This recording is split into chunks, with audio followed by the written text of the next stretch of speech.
Video को like और share जरूर करें। इस अमेजिंग जर्नी का हिस्सा बने। नीचे कमेंट करके बताएं, चैनल को सब्सक्राइब करके फिर बेल आइकन दबाएं। मिलते हैं अगले वीडियो में। धन्यवाद। स्थान, संवाद और परिस्थितियां लेखक की कल्पना पर आधारित हैं। इनका किसी जीवित या मृत व्यक्ति, संस्था, समुदाय, स्थान अथवा वास्तविक घटना से कोई संबंध नहीं है। यदि किसी प्रकार की समानता दिखाई देती है तो उसे मात्र संयोग माना जाए। इस वीडियो में व्यक्त विचार, घटनाएं या परिस्थितियां किसी भी ब्रांड, उत्पाद, संगठन या सेवा का प्रचार, समर्थन नहीं करती हैं। किसी भी नाम, चिन्ह या संदर्भ का उपयोग केवल कहानी को प्रभावशाली बनाने के लिए किया गया है। अब तैयार हो जाए एक ऐसी कहानी के लिए जहां कल्पना और रहस्य की सीमाएं धुंधली पड़ जाती हैं। यदि आपको ये कहानी पसंद आए तो वीडियो को लाइक, कमेंट, शेयर और चैनल सब्सक्राइब करना न भूलें। आपका एक छोटा सा समर्थन हमें नई कहानियाँ, नए अध्याय और भी रोमांचक रहस्यों को आपके सामने लाने के लिए प्रेरित करता है। धन्यवाद और कहानी का आनंद लीजिए। चैप्टर 81। लिन नुओनुओ की लोन बेस्ड कल्टीवेशन केंडो क्लब की प्रेसिडेंट स्कूल के बाहर सादे नूडल्स का कटोरा खा रही थी, तभी उन्हें ये नोटिफिकेशन मिला। काम खत्म करने के बाद उसने अपना मुंह पोंछा, बिना जल्दबाजी के अपनी फ्लाइंग स्वॉर्ड पर कदम रखा और स्कूल की तरफ भागी। जब तक वह पहुंची, आकाश गुप्ता ने तीसरी मंजिल पर काम खत्म कर दिया था। उसका नाम लिन नुओनुओ था। वह लंबी नहीं थी, 1.6 मीटर से भी कम, 2 पूंछ और गोल चेहरे के साथ एक हाई स्कूल की स्टूडेंट जैसी दिखती थी। हालांकि उसकी पीठ पर लटका हुआ तलवार का डिब्बा उससे ज्यादा लंबा था, जिसमें 100 से ज्यादा फ्लाइंग स्वॉर्ड्स बड़े करीने से भरी हुई थीं। वह तीसरी मंजिल पर गई, जमीन पर बिखरे पड़े क्लब के सदस्यों को देखा और आकाश गुप्ता को देखा जो अपनी तलवार रख रहा था। वह गुस्से में नहीं थी, उसकी आवाज़ विंड चाइम की तरह साफ थी। यहाँ जगह बहुत छोटी है, चलो मार्शल आर्ट्स एरेना चलते हैं। कैंडो क्लब के सदस्यों को लगा जैसे उन्हें माफ़ी मिल गई हो। वे भागकर अपने प्रेसिडेंट के पीछे बाहर चले गए। कुछ ने उड़ती तलवारों पर पैर रखा, कुछ ने आत्मा वाले पालतू जानवरों की सवारी की और अन्य ने गति ताबीज का इस्तेमाल किया। पलक झपकते ही तीसरी मंजिल खाली हो गई। आकाश गुप्ता खाली ट्रेनिंग हॉल में खड़ा हुआ, एक पल के लिए रुका और नीचे चला गया। ऐसा नहीं था कि वह उड़ना नहीं चाहता था, वह तलवार से उड़ना नहीं जानता था। उसे नहीं पता था कि वह कब क्यूई रिफाइनमेंट स्टेज में था और उसे अब भी नहीं पता था कि वह फाउंडेशन एस्टेब्लिशमेंट स्टेज में था। आग से ढकी भट्टी को कंट्रोल करते हुए उड़ना धीमा था और इसमें बहुत ज़्यादा स्पिरिचुअल एनर्जी लगती थी, इसलिए आकाश गुप्ता आमतौर पर इसे ट्रांसपोर्टेशन के लिए इस्तेमाल नहीं करते थे। उसने खुद को दिलासा दिया, लड़ाई तो लड़ाई ही होती है, चाहे वह कहीं भी हो। मार्शल आर्ट्स एरेना में हवा तेज थी। नीचे का एरिया पहले से ही लोगों से भरा हुआ था। फोरम पर पोस्ट बहुत तेजी से फैल गई थी। जब तक आकाश गुप्ता मार्शल आर्ट्स एरेना की ओर बढ़े, तब तक सैकड़ों लोग उसे घेर चुके थे। वहां कैंडो क्लब के सदस्य, मस्ती देख रहे छात्र, लाइव स्ट्रीम के लिए टर्मिनल पकड़े जर्नलिस्ट, क्लब के सदस्य और कई शिक्षक भीड़ में शामिल होकर बस गुजरने का नाटक कर रहे थे। आकाश गुप्ता स्टेज पर गया, अपनी तलवार पकड़ी और अपने सामने लिन नुओनुओ को देखा। अगर मैं जीत गया, उसने कहा, तो कैंडो क्लब मुझे हर महीने 50 क्रेडिट देगा। इसे कोचिंग फीस समझो। वह मन ही मन हिसाब लगा रहा था। अगर वह हार गया तो उसके पास खोने के लिए कुछ नहीं था, अगर वह जीत गया तो उसे 50 क्रेडिट मुफ्त में मिलेंगे। ये विन विन था। इसके अलावा वह हारेगा नहीं। लिन नुओनुओ ने अपनी पीठ से तलवार का केस खोला और उसे स्टेज पर धड़की आवाज़ के साथ खड़ा कर दिया। यह उसकी कमर से भी मोटा था। उसने तलवार के केस पर थपथपाया और आकाश गुप्ता की तरफ देखा। जरूर, फिर अगर तुम हार गए तो? वह रुकी, उसका मुंह एक चालाक चाप की तरह मुड़ गया। तो तुम कैंडो क्लब में शामिल हो जाओ और मुझे 1000 युआन दो। लिन नुओनुओ को लगा कि अगर वह उसे कैंडो क्लब में शामिल कर ले तो एक क्लब के विकास के लिए बहुत फायदेमंद होगा। एक जीनियस जो कीमिया, बॉडी टेम्परिंग और तलवार की तकनीकों में ट्रिपल कल्टीवेटिंग कर रहा था, वह किसी भी क्लब के लिए एक खजाना था। भले ही वह हर महीने 50 क्रेडिट खो दे, नीचे के सदस्य मदद करेंगे। आकाश गुप्ता एक पल के लिए हैरान रह गया। 1000 युआन का क्या मतलब था? क्या तुम इतने गरीब थे? लेकिन उसे कैंडो क्लब में शामिल होने देना कोई समस्या नहीं थी। आकाश गुप्ता ने इस बारे में सोचा और मना करने का कोई कारण नहीं पाया। ठीक है। दोनों पक्षों को लगा कि वे हार नहीं रहे हैं और एक बार सहमत होने के बाद वे हमला करने के लिए तैयार हो गए। हनी, करो। भीड़ में से एक जानी पहचानी आवाज़ आए। झाओ जिजी स्टेज के नीचे से चिल्ला रही थी, आकाश गुप्ता जीतेगी। झाओ ईरान उसके बगल में खड़ी थी, चिल्ला नहीं रही थी बल्कि मुस्कुरा रही थी। वे सोच रहे थे, आकाश गुप्ता के लिए मैदान में लड़ना बाहर जाकर रिस्क लेने से कहीं बेहतर था। पिछली बार जब वह डायमंड बीस्ट्स को खत्म करने के लिए बाहर गया था तो वह लगभग वापस नहीं आ पाया था। इस बार वह स्कूल के मार्शल आर्ट्स एरेना में ही लड़ रहा था, जो ज़्यादा सुरक्षित था। 6 बच्चों को प्रेसिडेंट यू हुई और लियू लिपाई की देखभाल के लिए डॉर्मेट्री में छोड़ दिया गया था, इसलिए वे खुशी मनाने के लिए चुपके से बाहर निकल आए। स्टेज के नीचे चीयर करती दो सुपर ब्यूटीज ने कई लोगों का ध्यान खींचा। आकाश गुप्ता ने अपनी पत्नी की खुशी सुनी, उसके मुंह का कोना सिकुड़ गया और उसने दिल का इशारा किया। वह घूमा, लिन नुओनुओ का सामना किया, एक गहरी सांस ली और फिर ब्लेजिंग सनफायर डोमेन को एक्टिवेट कर दिया। उसके पैरों के नीचे से लाल सुनहरी लपटें फैल गईं, जिससे 3 मीटर डायमीटर का आग का गोला बन गया। हवा का टेम्परेचर तुरंत कई डिग्री बढ़ गया और आसपास मौजूद दर्शक अनजाने में कुछ कदम पीछे हट गए। लिन नुओनुओ को बहुत तेज गर्मी महसूस हुई, लेकिन वह घबराई नहीं और उसने तलवार के केस को थपथपाया। अनेक गिरते हुए सितारों की तलवारें। उठो! तलवार का डिब्बा खुल गया और 100 से ज्यादा उड़ने वाली तलवारें एक साथ बाहर निकल आईं। दृश्य अत्यंत शानदार था। उड़ती तलवारें आंधी की तरह आसमान में उठीं और ऊपर आसमान को घनी तरह से ढक लिया। लिन नुओनुओ की स्पिरिचुअल समझ कमाल की थी। वह एक ही समय में 100 से ज्यादा फ्लाइंग स्वॉर्ड्स को कंट्रोल कर सकती थी। फ्लाइंग स्वॉर्ड्स के घेरे के बीच में खड़ी होकर वह हजारों सैनिकों को कमांड करने वाली एक छोटी जनरल जैसी लग रही थी। उसने काइटिंग स्ट्रैटेजी इस्तेमाल की। आकाश गुप्ता के 3 मीटर के फायर रेल्म के पास कभी नहीं गई, बस उसे दूर से ही फ्लाइंग स्वॉर्ड से खत्म कर दिया। तुम्हारे पास फायर रेल्म है, मेरे पास फ्लाइंग स्वॉर्ड हैं, तुम मुझ तक नहीं पहुंच सकते, लेकिन मैं तुम्हें मार सकती हूं। मैं तुम्हें थका दूंगी। उड़ती तलवारें तूफान की तरह बरसीं। आकाश गुप्ता ने रोकने के लिए अपनी तलवार उठाई। फ्लाइंग स्वॉर्ड की पहली लहर ने सामने से हमला किया। उसने अपनी स्नैक बोन स्वॉर्ड का इस्तेमाल करके उन्हें एक एक करके रोका। खनखनाहट की आवाज़ इतनी तेज थी कि ऐसा लग रहा था जैसे केले के पत्तों पर बारिश गिर रही हो। लेकिन फ्लाइंग स्वॉर्ड सिर्फ सामने से नहीं आईं, उन्होंने सामने से, पीछे से, बाएं से, दाएं से, ऊपर से, पैरों के नीचे से, हर उस एंगल से वार किया जिसकी आप कल्पना भी नहीं कर सकते। आगे वालों को रोकने पर पीछे वालों ने पहले ही उसकी पीठ में छुरा घोंप दिया। बाईं ओर वालों को रोकने पर दाईं ओर वालों ने पहले ही उसके कान छू लिए। आकाश गुप्ता ने अपनी तलवार घुमाए और एक के बाद एक लहर को रोका। 10 लहरों को रोकने के बाद भी 100 और लहरें थीं। वह एक तलवार के साथ अकेला आदमी था जो तलवारों की एक लाइन का सामना कर रहा था। जोरदार टक्करों के बीच सांप की हड्डी वाली तलवार पर दरारें गहरी और घनी होती गईं और आखिर में एक क्लैंग की आवाज़ के साथ ब्लेड बीच से टूट गया और आधा ब्लेड बाहर उड़ गया। मंच के नीचे से एक चीख निकली। झाओ जिजी ने घबराकर झाओ ईरान का हाथ पकड़ लिया। आकाश गुप्ता ने टूटी हुई तलवार फेंक दी, पीछे नहीं हटा और हिचकिचाया भी नहीं।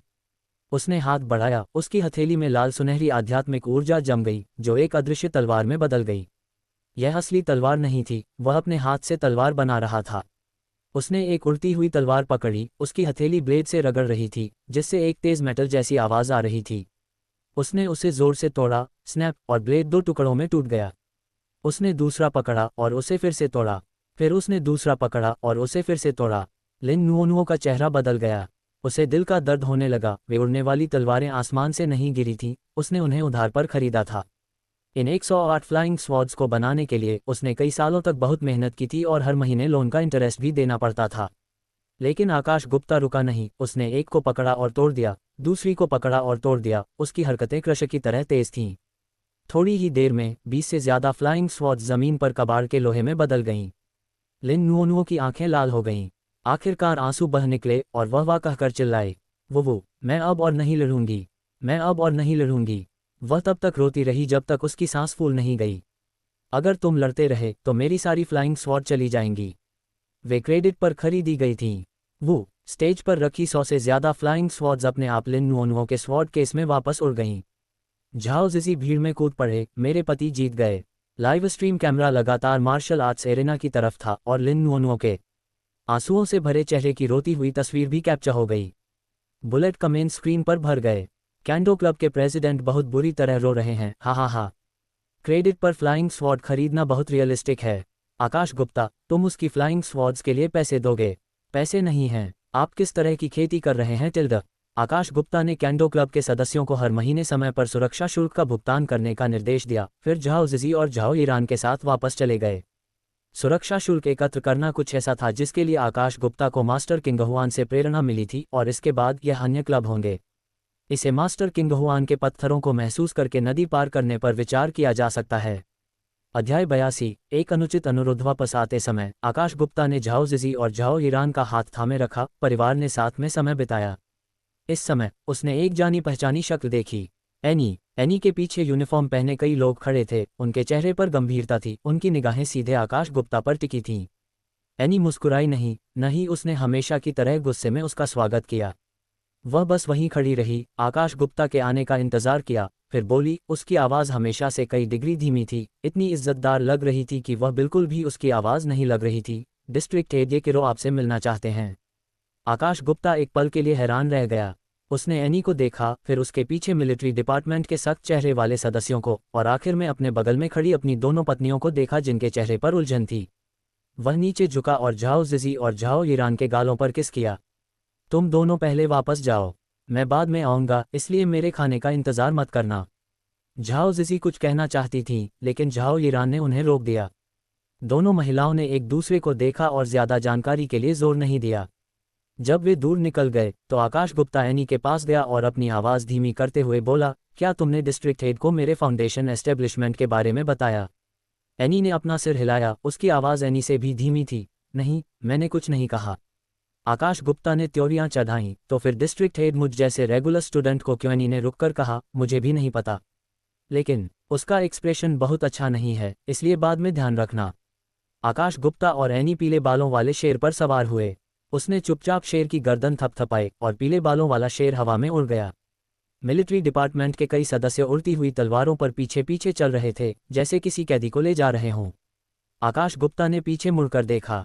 उन लोगों के चेहरे पर कोई भाव नहीं थे, उनके हाथ तलवारों के मूठ पर टिके हुए थे, उनकी नज़रें उससे हट ही नहीं रही थीं। आकाश गुप्ता ने अपनी नज़रें हटा लीं, ये सोचकर कि यह सच में एक एस्कॉर्ट ग्रुप है। उसे डर था कि कहीं वह भाग न जाए। पीले बालों वाला शेर डिस्ट्रिक्ट D7985 में डिस्ट्रिक्ट हेड की बिल्डिंग के सामने उतरा। चौक पर मिलिट्री डिपार्टमेंट की यूनिफॉर्म पहने 1 दर्जन से ज्यादा लोग खड़े थे। उनका ऑरा रिलीज हो रहा था, उनका स्पिरिचुअल प्रेशर आपस में गुंथकर एक अनदेखी दीवार बना रहा था। आकाश गुप्ता शेर की पीठ से कूद गया और एनी उसके पीछे पीछे चली। जैसे ही उन्होंने चौक के पत्थर के स्लैब पर कदम रखा, दोनों तरफ के मिलिट्री डिपार्टमेंट के सदस्यों ने उन्हें घेर लिया, उनका स्वागत करने के लिए नहीं, बल्कि उन्हें घेरने के लिए। नेता एक अधेड़ उम्र का आदमी था जिसका चेहरा चौकोर था, भौहें मोटी थीं और होंठ मोटे थे। उसने आकाश गुप्ता को ऊपर से नीचे तक देखा, जैसे कोई कह रहा हो तुम मुसीबत में हो, आकाश गुप्ता, तुम्हारा बिजनेस एक्सपोज हो गया है। आकाश गुप्ता हैरान रह गया और अनजाने में एनी की तरफ देखने लगा। वह हमेशा से कानून का पालन करने वाला था, वह मुसीबत में कैसे पड़ सकता था? क्या स्कूल में प्रोटेक्शन मनी इकट्ठा करना सच में इंपीरियल एजेंसियों का ध्यान खींच सकता है? एनी भी कंफ्यूज थी, उसे सच में नहीं पता था कि क्या हुआ था। उसे डिस्ट्रिक्ट हेड से सिर्फ आकाश गुप्ता को लाने का ऑर्डर मिला था। वह उसे क्यों ला रही थी या किस लिए, इस बारे में डिस्ट्रिक्ट हेड ने एक शब्द भी नहीं कहा था। उन लोगों को आकाश गुप्ता को घेरते देख वह परेशान हो गई, उसकी आवाज़ कई डेसिबल बढ़ गई। तुम लोग क्या कर रहे हो? आकाश गुप्ता पर हमला मत करो। आगे चल रहे अधेड़ उम्र के आदमी ने उसकी तरफ नहीं देखा। उसके हाथ के एक इशारे से उसकी आस्तीन से सोने की रस्सी का एक टुकड़ा किसी स्पिरिट स्नैक की तरह निकला, जिसने तुरंत एनी को बांध दिया। अमर बंधन रस्सी, 1/3 जादू कलाकृति, विशेष रूप से फाउंडेशन स्थापना चरण से नीचे के साधकों को बांधने के लिए। रस्सी उसकी कलाइयों से उसके कंधों तक, फिर उसके कंधों से उसकी छाती तक लिपटी हुई थी और कसकर उसके शरीर पर एक अजीब सा घुमाव बना रही थी। एनी ने 2 बार कोशिश की लेकिन वह छूट नहीं पाए और उसका मुंह एक पतली रस्सी से बंद था, जिससे वह सिर्फ मफ मफ जैसी आवाज़ें निकाल पा रही थी।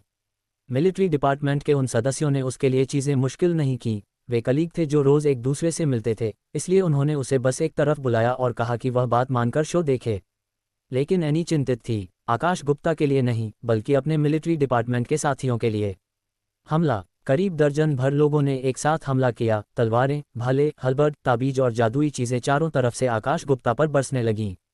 डिस्ट्रिक्ट हेड के निर्देश के अनुसार पहले उन्हें ताकत दिखाओ। आकाश गुप्ता ने कोई बचाव नहीं किया। उसकी स्कूल यूनिफॉर्म कई जगहों से फट गई थी, जिससे उसके अंदर की स्किन दिखने लगी थी। 1 मिनट बीता और आकाश गुप्ता अपनी जगह पर खड़ा रहा, एक कदम भी पीछे नहीं हटा, उसे कोई चोट नहीं आई। मिलिट्री डिपार्टमेंट के करीब 1 दर्जन सदस्य रुक गए और एक दूसरे को देखने लगे।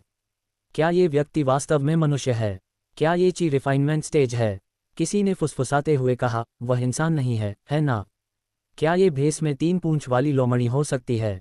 आकाश गुप्ता ने अपनी फटी हुई स्कूल यूनिफॉर्म पर हाथ फेरा, अपने शरीर पर सफ़ेद निशानों को देखा, फिर बिना किसी भाव के अपना सिर उठाया। तुमने मेरी स्कूल यूनिफॉर्म खराब कर दी, तुम्हें इसकी कीमत चुकानी होगी। क्या तुमने मारना खत्म कर दिया? अगर तुमने कर लिया है तो अब मेरी बारी है। इससे पहले कि वह बोलना खत्म करता, उसके पैरों की मसल्स फट गईं। पत्थर का फर्श 2 छोटे गड्ढों में टूट गया और वह जहां खड़ा था वहां से गायब हो गया। उन दर्जन भर लोगों की पुतलियां तुरंत सिकुड़ गईं। वह बहुत तेज था, इतना तेज कि उनकी स्पिरिचुअल सेंस भी उसे ट्रैक नहीं कर सकी। आकाश गुप्ता की नज़र में दुनिया धीमी हो गई थी। मिलिट्री डिपार्टमेंट के उन दर्जन भर सदस्यों की हरकतें कई बार धीमी हो गई थीं। पहले आदमी को थप्पड़ मारा गया, दूसरे को नीचे गिरा दिया गया और तीसरे को बेल्ट से पकड़कर बाहर फेंक दिया गया। एक के बदले एक मुक्का, दो के बदले एक लात, बिना किसी झिझक के, साफ और असरदार। 2 मिनट से भी कम समय में करीब दर्जन भर लोग जमीन पर ढेर होकर पड़े थे। लोग पूरे चौक पर पड़े थे। टूटी हड्डियां, टूटे हुए कवच, खून की उल्टी, ऐसा कुछ भी नहीं। उसने बस उन्हें कुछ समय के लिए हिलने डुलने की ताकत खो दी थी। लड़ाई बंद करो, डिस्ट्रिक्ट हेड की बिल्डिंग की तरफ से एक औरत की आवाज़ आई। आकाश गुप्ता ने ऊपर देखा तो डिस्ट्रिक्ट हेड ये किरो बिल्डिंग के एंट्रेंस पर खड़े थे। आकाश गुप्ता आगे बढ़े और एनी के शरीर से अमर रस्सी खोल दी। जैसे ही रस्सी ढीली हुई, एनी तुरंत हौंफने लगी, उसकी छाती जोर जोर से धड़कने लगी। उसने आकाश गुप्ता का हाथ पकड़ लिया, उसकी आवाज़ में दर्द और बेचैनी थी। मुझे सच में नहीं पता था कि वे हमला करेंगे। अगर मुझे पता होता तो मैं तुम्हें यहाँ नहीं लाती। मेरा यकीन करो। आकाश गुप्ता ने अपनी छाती पर रस्सी से बने लाल निशान देखे और सिर हिलाया। डिस्ट्रिक्ट हेड ये किरो वहां नहीं गए, बल्कि बिल्डिंग के एंट्रेंस पर खड़े होकर उन्हें अपने पीछे आने का इशारा किया। डिस्ट्रिक्ट हेड के ऑफिस के अंदर फर्श से छत तक की खिड़कियों के बाहर पूरे डिस्ट्रिक्ट D7985 का स्काईलाइन दिखाई दे रहा था। ऐश माउंटेन दूर थे, लेकिन आकाश गुप्ता का नज़ारा देखने का कोई मन नहीं था। ऑफिस में सिर्फ 2 लोग थे, वह और डिस्ट्रिक्ट हेड ये किरो। दरवाज़ा उसके पीछे बंद हो गया। तुम्हारे पास हिम्मत है, डिस्ट्रिक्ट हेड ये किरो ने कहा। हर शब्द ऐसा लग रहा था जैसे बर्फ के पानी से निकाला गया हो। क्या तुमने मेरी बहन को प्रेग्नेंट कर दिया?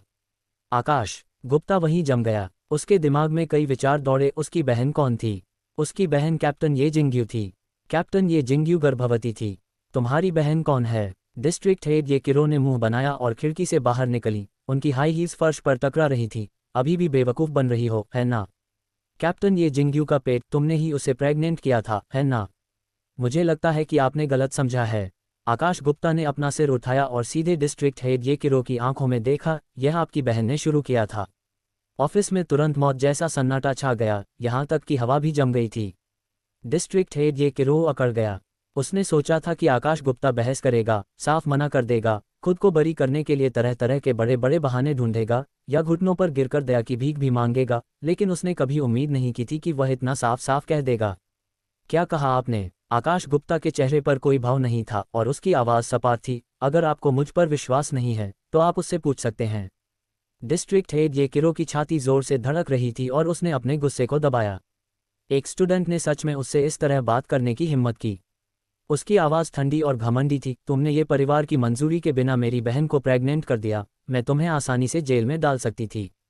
शाही कानून के मुताबिक किसी ऊंचे पद की साधिका को बिना इजाज़त के प्रेग्नेंट करना रेप माना जाता है, लेकिन मैं तुम्हें छोड़ सकती हूँ।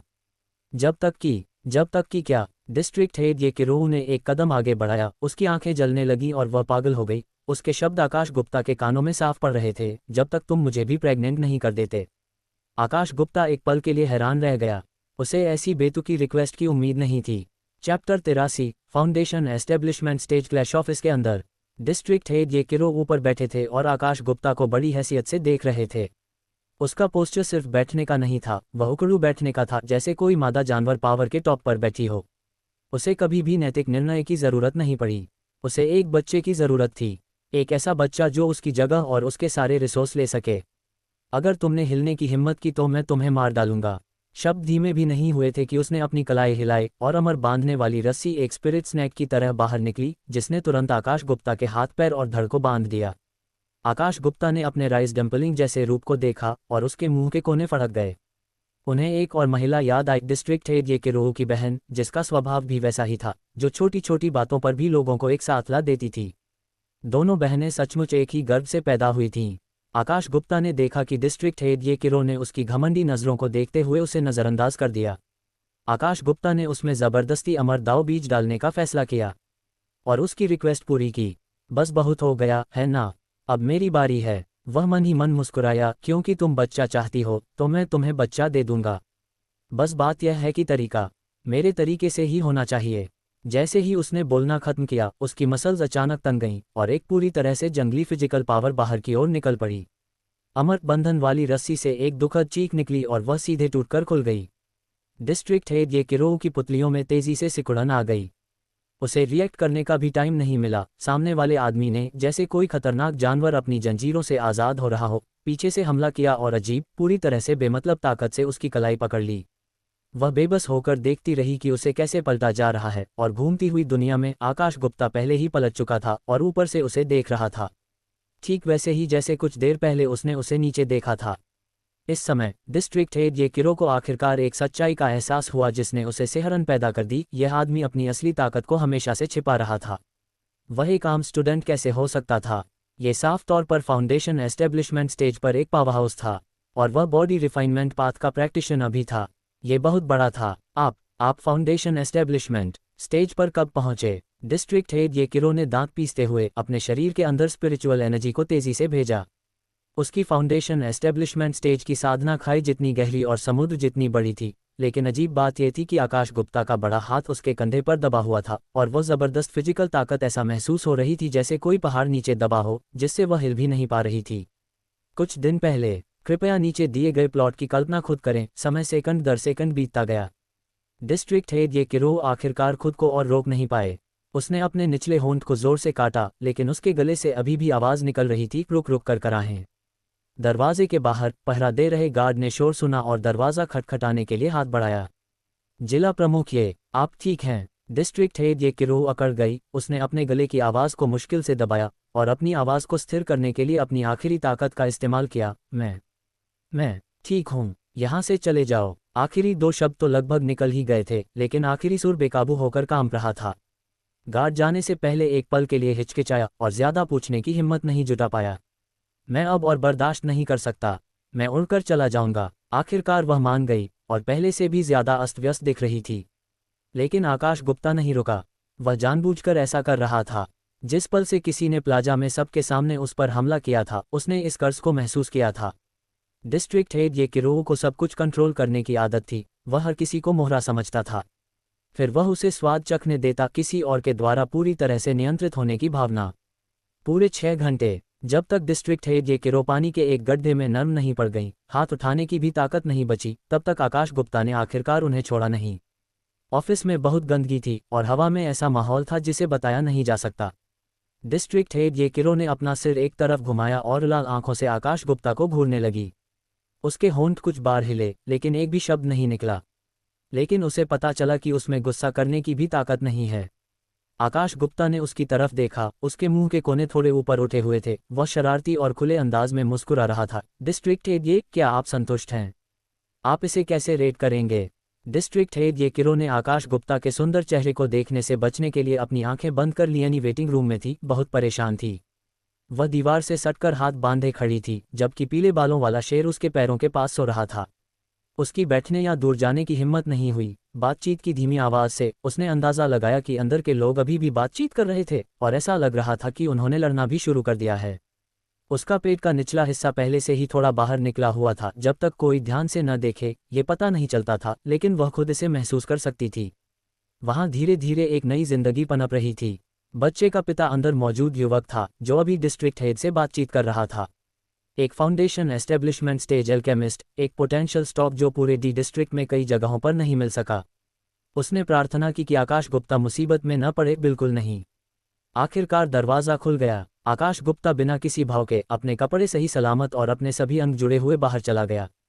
एनी उछलकर उठी और उसे गले लगा लिया। उसने ये पूछने की हिम्मत नहीं की कि उन दोनों ने अंदर क्या बात की थी। दो फाउंडेशन एस्टेब्लिशमेंट स्टेज पावरहाउस के बीच टकराव ऐसी चीज़ नहीं थी जिसके बारे में उसे पूछना चाहिए था। चलो, मैं तुम्हें वापस ले जाऊंगी। एनी ने पीले बालों वाले शेर की पीठ थपथपाए, उस पर झूल गई और आकाश गुप्ता की ओर बढ़ी। ठीक है। आकाश गुप्ता शेर की पीठ पर कूद गया और उसके पीछे बैठ गया। वह अचानक हंस पड़ी, खुद पर हंसते हुए कि वह बेकार में चिंता कर रही थी। जो कोई foundation establishment stage diamond king के हाथों से बच निकला, वह डिस्ट्रिक्ट हेड के पद पर कैसे फेल हो सकता है? हालांकि वह जितना कम चाहती थी कि आकाश गुप्ता मुसीबत में पड़े, उसके होने की संभावना उतनी ही अधिक थी। आधे रास्ते में आसमान से 3 काली परछाइयां उतरी, उनके सामने आकर उनका रास्ता रोक दिया। वहां 3 लोग थे, सभी पुरुष, हर कोई लगभग 2 मीटर लंबा था। उनकी मसल्स मार्बल जितनी मजबूत थी। उन्होंने टैंक टॉप पहने हुए थे। उनकी स्किन पर सुई के घने निशान थे, जिनमें से कुछ से अभी भी मवाद निकल रहा था। वे सब असल में फाउंडेशन एस्टेब्लिशमेंट स्टेज के शुरुआती स्टेज में थे। एनी को बहुत झटका लगा। उसने डिस्ट्रिक्ट डी 7985 में इन लोगों को कभी नहीं देखा था और न ही उसे कभी पता था कि इस डिस्ट्रिक्ट में दूसरे फाउंडेशन एस्टेब्लिशमेंट स्टेज मास्टर भी हैं। डिस्ट्रिक्ट डी 7985 एक पहाड़ी इलाका था जहां आमतौर पर कोई भी फाउंडेशन एस्टेब्लिशमेंट स्टेज पर किसी को नहीं देख सकता था। घर जाते समय वह उनमें से 3 से कैसे मिल सकती थी? क्या यह ऐसा मामला था कि फाउंडेशन एस्टेब्लिशमेंट स्टेज के साधक हर जगह घूमते थे और ची रिफाइनिंग वाले कुत्तों की तरह आम थे? ये तीनों लोग एकदम अजनबी थे। क्या आप आकाश गुप्ता हैं? आगे चल रहे हटे कट्टे आदमी ने धीमी आवाज में कहा। आकाश गुप्ता ने उन 3 मस्कुलर अजीब लोगों को देखा। उसका दिमाग तेजी से घूम रहा था। वे फाउंडेशन एस्टेब्लिशमेंट स्टेज के कल्टीवेटर थे जो एनहांसमेंट ड्रग्स से पके हुए थे। ड्रग्स से बने शरीर उसके शरीर के लेवल के नहीं थे, जो खुद को तकलीफ देने, आसमानी मुसीबतों और अजीब आग से तपा हुआ था। उसे अचानक याद आया कि मास्टर किंग हुआन ने क्या कहा था। जरा रुको, मैं तुम्हें एक बड़ा तोहफा भेजूंगा। क्या ये लोग डिलीवरी वाले लोग हो सकते हैं जो उसका दूसरा गिफ्ट देने आए हैं? आकाश गुप्ता को खुशी का एहसास हुआ। वह शेर की पीठ से कूद गया और उसके मुंह के कोने थोड़े ऊपर उठ गए। हाँ, ये सही है, यह मैं ही हूँ, उसने साफ साफ जवाब दिया, थोड़ी उम्मीद के साथ। आगे चल रहे ताकतवर आदमी ने सीधे दहाड़ा, हमला करो, इसे मार डालो। अध्याय 84। 3 हटे कट्टे आदमी। आगे चल रहे ताकतवर आदमी ने दहाड़ मारी और तीनों एक साथ आगे बढ़ गए। हवा में सीटी बजाते हुए 6 मुट्ठियां 3 अलग अलग दिशाओं से आकाश गुप्ता की ओर झपटी। आकाश गुप्ता तेज तर्रार और फुर्तीला था। पीछे हटने के बजाय वह आगे बढ़ा और उनका सामना किया। एनी ने बिल्कुल भी दखल देने की हिम्मत नहीं की। फाउंडेशन एस्टेब्लिशमेंट स्टेज पर मौजूद लोगों के बीच लड़ाई ऐसी चीज़ नहीं थी जिसमें उसके जैसी ची रिफाइनमेंट स्टेज की कल्टीवेटर खुद को शामिल कर सकती थी। वह सड़क के किनारे चली गई। उसकी आंखें युद्ध के मैदान पर टिकी थीं। उसका दिल ढोल की तरह धड़क रहा था। पहले पंच के लिए आकाश गुप्ता ने लीड में मौजूद मस्कुलर आदमी से मुकाबला करने के लिए फ्लेम फिस्ट का इस्तेमाल किया। मुट्ठियों के टकराने से एक धीमी तेज आवाज आई, जैसे 2 लोहे की प्लेटें आपस में टकरा रही हों। मस्कुलर आदमी का एक्सप्रेशन अचानक बदल गया। उसने अपनी मुट्ठी से एक जबरदस्त ताकत महसूस की और उसका पूरा हाथ दर्द से ऐसे धड़क उठा जैसे बिजली गिर गई हो। इससे भी ज्यादा डरावनी बात यह थी कि आकाश गुप्ता की मुट्ठी में असल में एक अनोखी आग थी। उसे 5-6 कदम पीछे धकेल दिया गया। उसकी 5 उंगलियां अजीब एंगल पर मुड़ गईं। कम से कम 2 उंगलियों की हड्डियां टूट गईं और अनोखी आग अभी भी उसकी मुट्ठी जला रही थी। इस समय उसके हाथ पर सुई के छेद से तुरंत बहुत सारा मवाद निकला, जिसने असल में ऐश अर्थ फायर को बुझा दिया। आकाश गुप्ता के दूसरे मुक्के ने बाकी 2 को रिएक्ट करने का कोई समय नहीं दिया। उसने अपना शरीर घुमाया और दाईं ओर खड़े आदमी के पेट पर जोरदार मुक्का मारा। उस हटे कट्टे आदमी के पेट की मसल्स लोहे की तरह सख्त थीं, लेकिन आकाश गुप्ता के मुक्के ने जोर लगाकर पेट में घुस गया। हट्टा कट्टा आदमी जमीन पर घुटनों के बल झुका। उसके मुंह से काला खून बह रहा था। ये कच्चे तेल की तरह चिपचिपा था और इसमें किसी स्टिमुलेंट की तेज बदबू थी। उसने अपनी कमर से एक स्टिमुलेंट निकाला, उसे जोर से अपने पेट में ठूंस दिया और लिक्विड को अंदर धकेल दिया। उसकी पुतलियां अचानक फैल गईं, उसकी नसें फूल गईं और उसकी टूटी हड्डियां ऐसे ठीक हो गईं जैसे कुछ हुआ ही न हो। दर्जनों बार की बातचीत के बाद तीनों लोग और आकाश गुप्ता एक बराबरी की लड़ाई में फंस गए। स्टिमुलेंट से हासिल इस तरह के फाउंडेशन एस्टेब्लिशमेंट स्टेज का मतलब था कि हर मसल असल में डेड टिश्यू थी, लेकिन वे बहुत ज्यादा थीं और उन्हें गिराया नहीं जा सकता था। अगर उन्हें गिरा दिया जाता तो वे बस खुद को इंजेक्ट कर लेते और 3 बिना थके फ्रैंकेनस्टीन मॉन्स्टर्स की तरह वापस ऊपर आ जाते। इससे भी अधिक घृणित बात यह थी कि युद्ध की गर्मी के दौरान उनके शरीर पर बने घने सुई के छेदों से अचानक जहरीला तरल पदार्थ छिड़कता था, एक पीला हरा बदबूदार संक्षारक तरल पदार्थ जिसने आकाश गुप्ता को चकमा देने के लिए मजबूर किया। आकाश गुप्ता अकेले 3 विरोधियों से लड़ रहा था। वह पीछे नहीं था, लेकिन उसे कोई फायदा भी नहीं हुआ था। उसने अपना दिमाग खपाया, ये सोचते हुए कि उसने किसका दिल दुखाया है।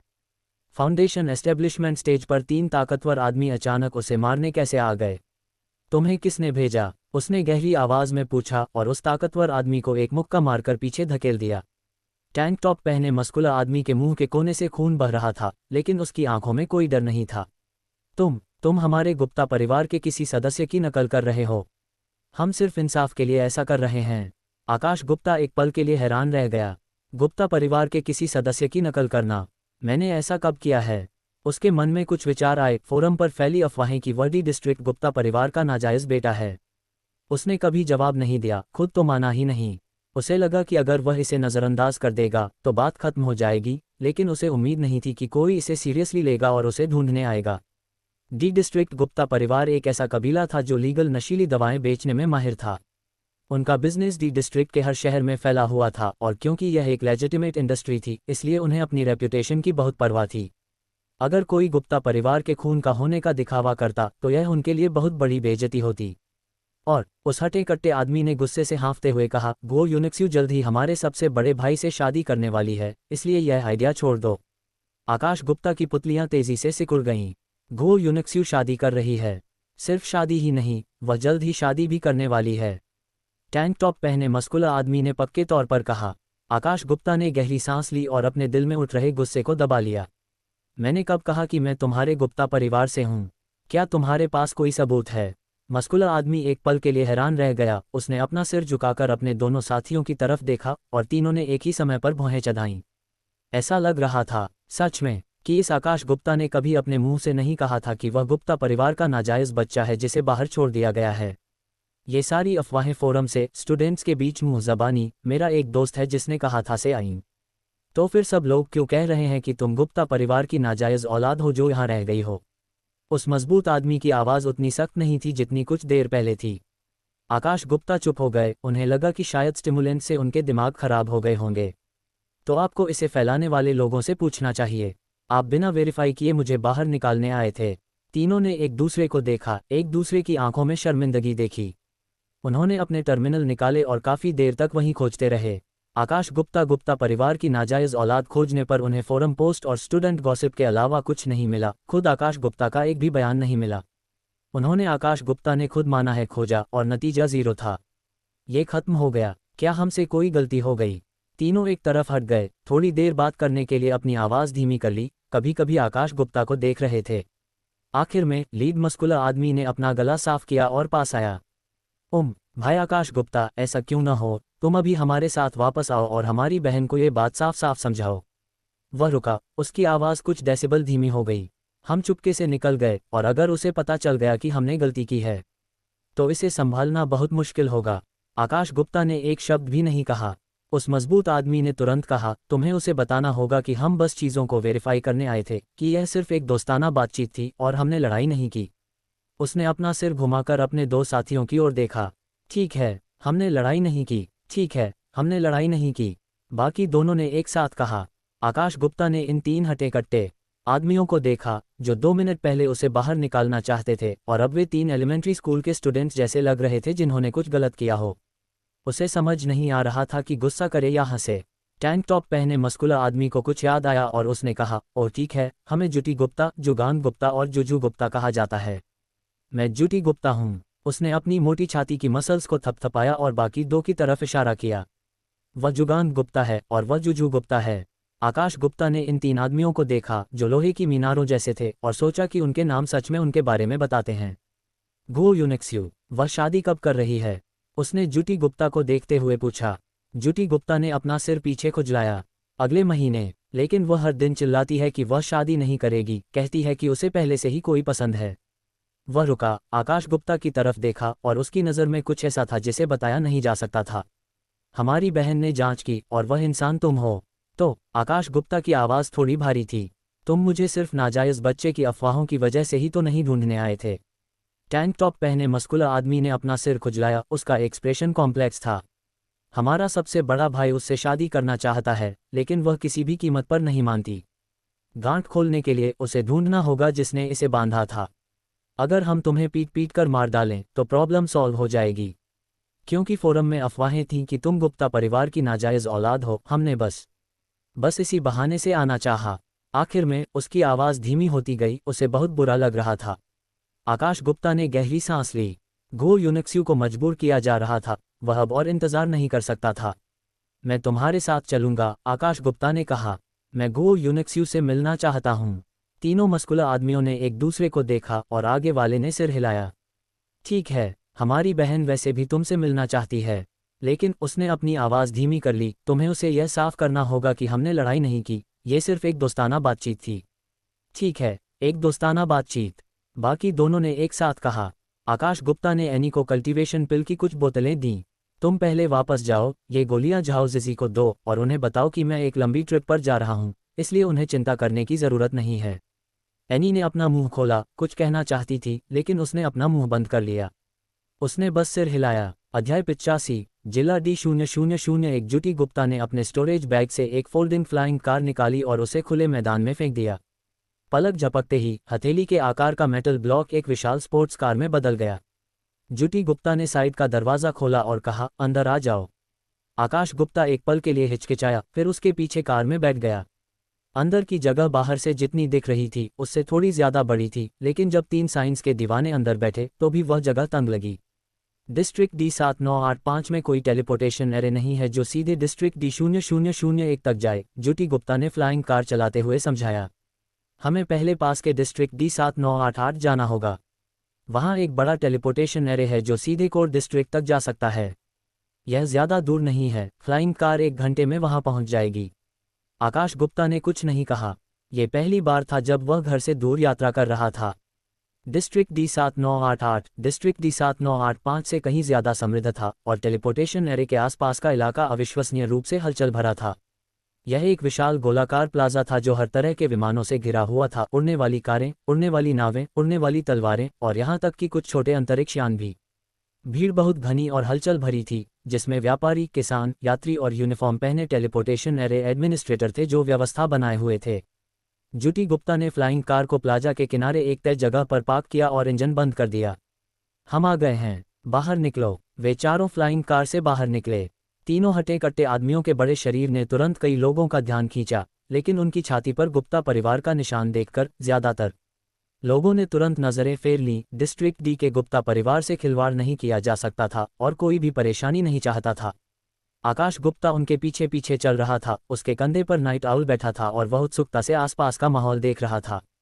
टेलीपोर्टेशन एरे के एंट्रेंस पर एक लंबी लाइन थी और इलेक्ट्रॉनिक स्क्रीन पर लगभग 120 मिनट का वेटिंग टाइम दिखाया गया था। जुटी गुप्ता बिना लाइन में लगे भीड़ में से निकल गए। वह सीधे लाइन में सबसे आगे गया और एडमिनिस्ट्रेटर को अपनी छाती पर लगा VIP कार्ड एक्सप्रेस पास दिखाया। एडमिनिस्ट्रेटर ने एक नज़र देखा, तुरंत मुस्कुराया, झुका और प्लीज इशारा करके उन्हें एक्सप्रेस लेन में जाने दिया।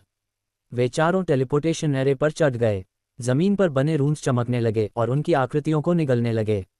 आकाश गुप्ता को लगा कि उसके नीचे की जमीन गायब हो गई है। यह एहसास लगभग 10 सेकंड तक रहा और फिर अचानक गायब हो गया। वह ठोस जमीन पर कदम रखा। उसने अपनी आंखें खोलीं। उसके सामने एक बिल्कुल अलग शहर था।